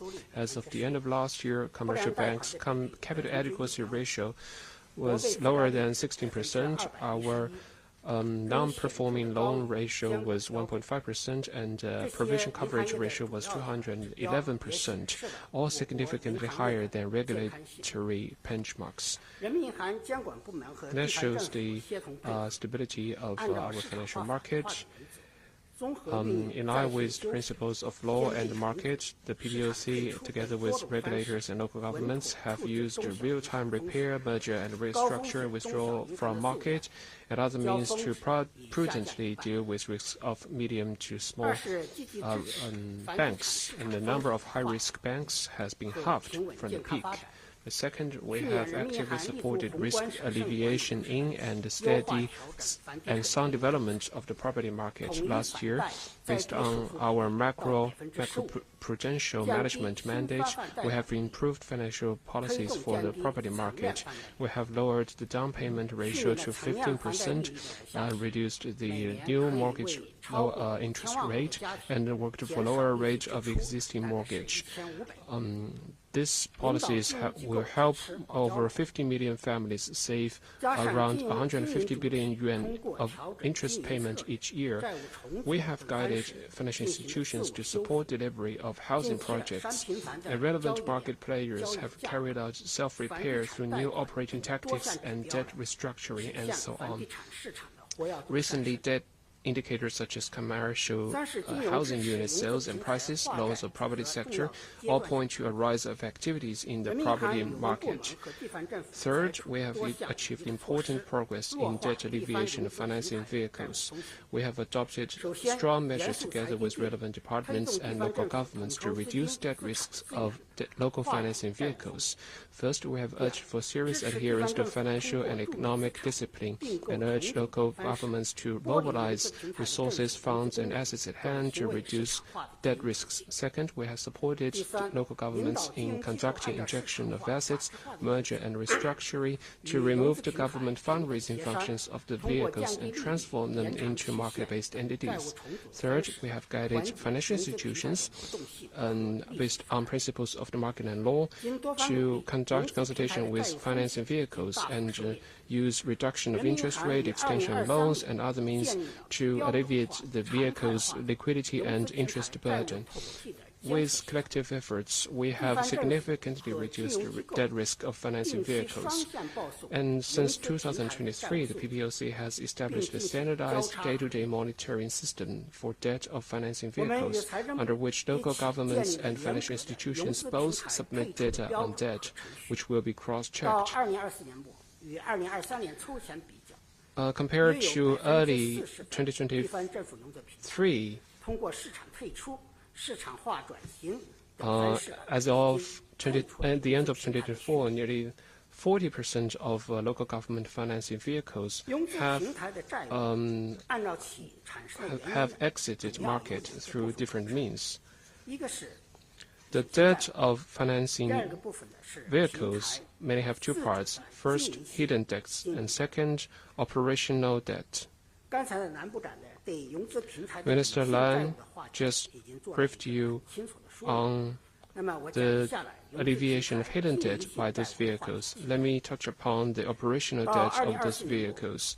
As of 2024, the scale of those vehicles' operational debt is 14.8 trillion yuan, which is 25% down compared to early 2023. Nearly three-quarters of these operational debts are borne by major economic provinces in central and eastern China, and they have strong capacity in alleviating debt burdens. In fourth quarter of 2024, the average interest rate of newly issued bonds by financing vehicles is 2.67%. This shows that the financial market's risk premium for financing vehicles is significantly lower Fourth, we have explored steps to expand macroprudential and financial stability functions to ensure stable performance of the foreign exchange, bond, and stock markets. On the foreign exchange market, we have stayed committed to the decisive role of market in formulation of exchange rate. In the face of external shocks and challenges, we have decisively taken measures including macroprudential management at proper time. At the same time, we strengthened guidance for expectations and communication with market players and rectified pro-cyclical behaviors in the market to prevent risk of foreign exchange rate overshooting.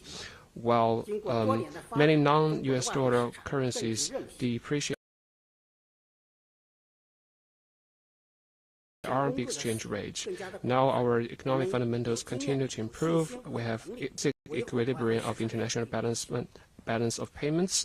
Our foreign exchange market is more resilient, and we have more extensive use of hedging instruments. We have the experience and confidence and capability to ensure the stability of foreign exchange market. On the bond market, as of the end of last year, the default rate of bond was around 0.25%, still at a low level. At the same time, in response to rapid decline of long-term treasury bond yield in a short period of time, we have observed market operation from a macroprudential perspective and conducted timely risk notice for relevant institutions to forestall the accumulation of risks. On capital market, we have worked together with the CSRC to create the SFISF, which was briefly touched upon by Chairman Wu Qing. And so far, we have conducted 2 operations using this swap facility. And as of February of this year, listed firms have disclosed intention to apply for a maximum of 75 billion yuan of loans for share buybacks and holding increase. Going forward, we will continue to hold the red line of no systemic financial risk. First of all, we will closely follow the connection between macroeconomic performance fluctuations with financial risks.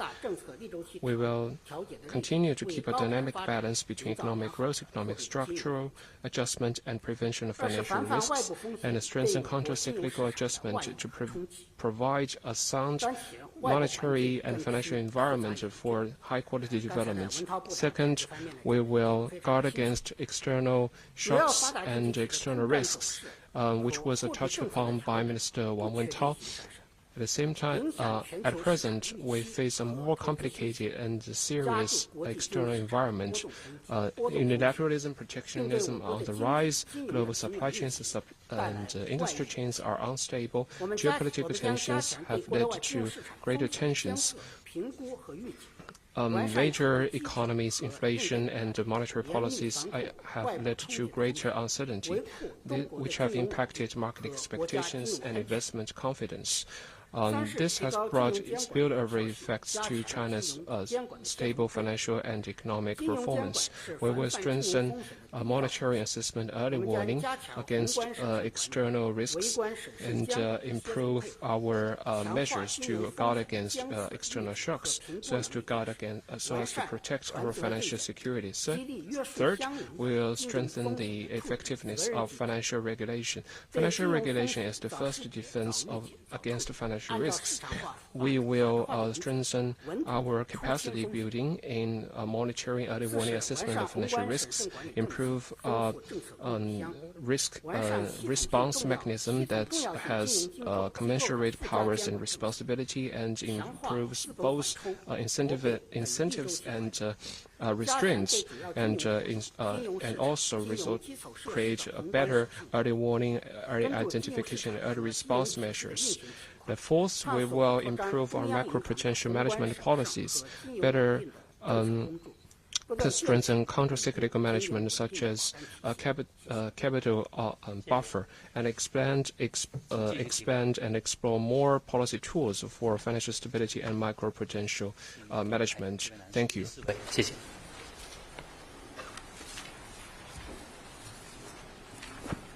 谢谢主持人。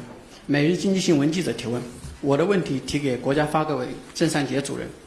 今年是“十四五”规划的收官之年，也是谋划“十五五”规划的关键一年。这几年，全国人民一起经历了很多大事难事。您如何看待这几年经济社会发生的变化？能否介绍一下“十五五”规划的相关情况？谢谢。National Business Daily. My question is for Chairman Zheng Shanjie. This year is the final year of implementing the 14th Five-Year Plan. It is also a crucial year for formulating the 15th Five-Year Plan. Over the past years, the Chinese people together have experienced many big things and difficulties. What do you think of the changes in social and economic development these years? And could you please tell us more about the 15th Five-Year Plan? Thank you. 谢谢。 Thank you for your question. The issue you have raised, or which you have talked about the 14th Five-Year Plan, is something that everyone is thinking about and is also a part of. Since the implementation of the 14th Five-Year Plan, under the strong leadership of the Party Central Committee with Commerce theme at its core, the whole nation has worked in unity, transforming the blueprint of the 14th Five-Year Plan bit by bit into reality. And we have to say that progress made are all in line with expectation. To take a holistic approach, China's comprehensive strength was boosted, and the overall stability was maintained in a society. And the image of China as trustworthy, lovable, respectable has gained wider international recognition. In the specifics, it can be seen in the following 6 aspects. First, huge increase in comprehensive strength. China's economy has presented the strength as a world major country. The aggregated sum of our GDP is growing year by year.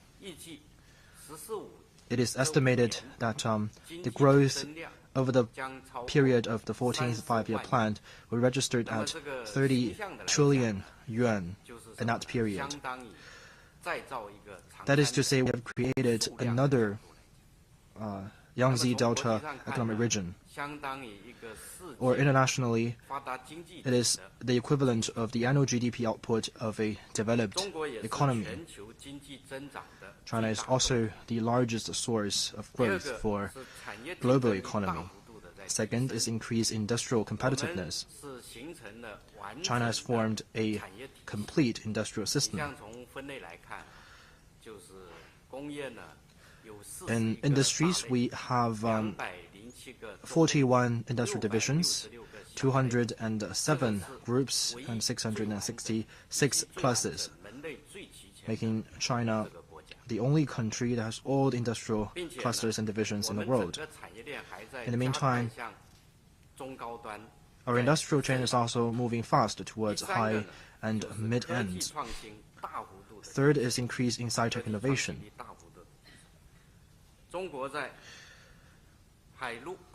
China is seeing great breakthroughs in basic research as well as key technologies. We have secured many quote-unquote first times in China and many first time in the world. For example, in areas like integrated circuits, artificial intelligence, quantum technology, aerospace, maritime technology, high-speed railway, and many other areas, we're seeing more and more breakthroughs coming at our way. And on homemade cruise ships, airliners, nuclear power plant, heavy-duty gas turbines have also attracted wide attention. It is fair to say that Made in China is transforming into Create in China or Innovate in China. Just now, my colleagues have mentioned that the press conference today are seeing greater content of sci-tech innovation-related contents. It is truly the case, because we can say that sci-tech innovation are coming out of ways in waves, which is fundamentally reshaping our lives. Fourth is increase in capacity of protecting people's protecting people's well-being. In recent years, we have spent no effort in stabilizing employment, boosting income, and created 15 million urban jobs. And income growth is basically in line with economic growth. And the public services and social security system was strengthened, and pensions are rising. Just now, my colleagues have already also briefed you on this. And direct settlement of cross-provincial medical bills are becoming much more convenient, and more community-based services are available at doorstep, and our environment quality has been improved. This is something that everyone can feel. You can see the sky is turning bluer, and water cleaner, and grass greener. A fifth increase in security foundation. Food and energy security have all marched on new levels, and the resilience and level of security has been boosted in industrial chain and supply chain as well as in the financial sector. And on infrastructure supporting our development, for example, in terms of operating distance of high-speed railway reached 48,000 kilometers. That is approximately 70% of the whole world. The operating distance of highway has reached 190,000 kilometers, ranking first in the world. And for example, the total scale of computing power has doubled in recent years, and the data production is growing at a faster pace. And the growth of our data production is basically equivalent to the aggregated data of 15 million national libraries. 6. The image and profile as a major country will further promoted. China has signed Belt and Road cooperation documents with 150-plus countries and 30-plus international organizations. We have advanced in a parallel manner signatory project as well as small and beautiful livelihood projects. We have carried out extensive cooperation on industries and investment with countries around the world. The three major initiatives proposed by President Xi Jinping are becoming global consensus. China has fully played out its role as a responsible major country. We have continued to expand high standard opening up. And you've all know that we have removed all the barriers on foreign investment to the infrastructure, to the manufacturing businesses. And in terms of the measures on the negative list, it has been further reduced to 29 clauses. We have continued to broaden space for win-win cooperation.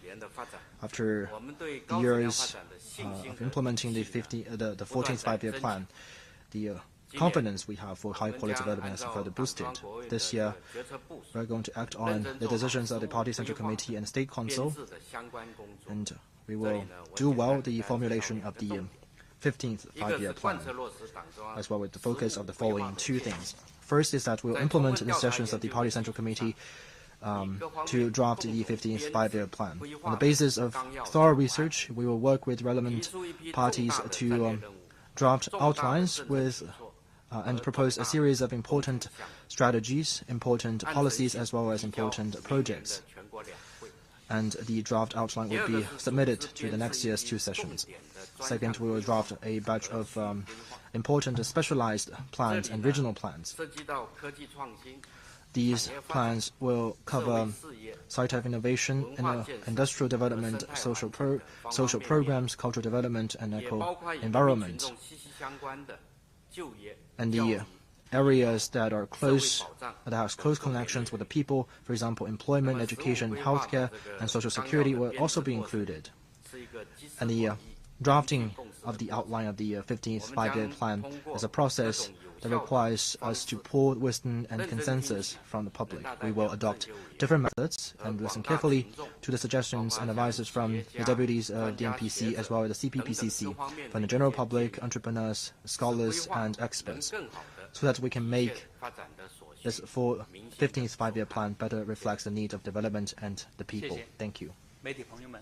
现在已经过了2个多小时，因为时间的原因呢，今天的记者会到此结束。谢谢各位嘉宾，谢谢大家。Friends from the press, in the interest of time, the press conference will end here. Thank you, distinguished guests. Thank you all.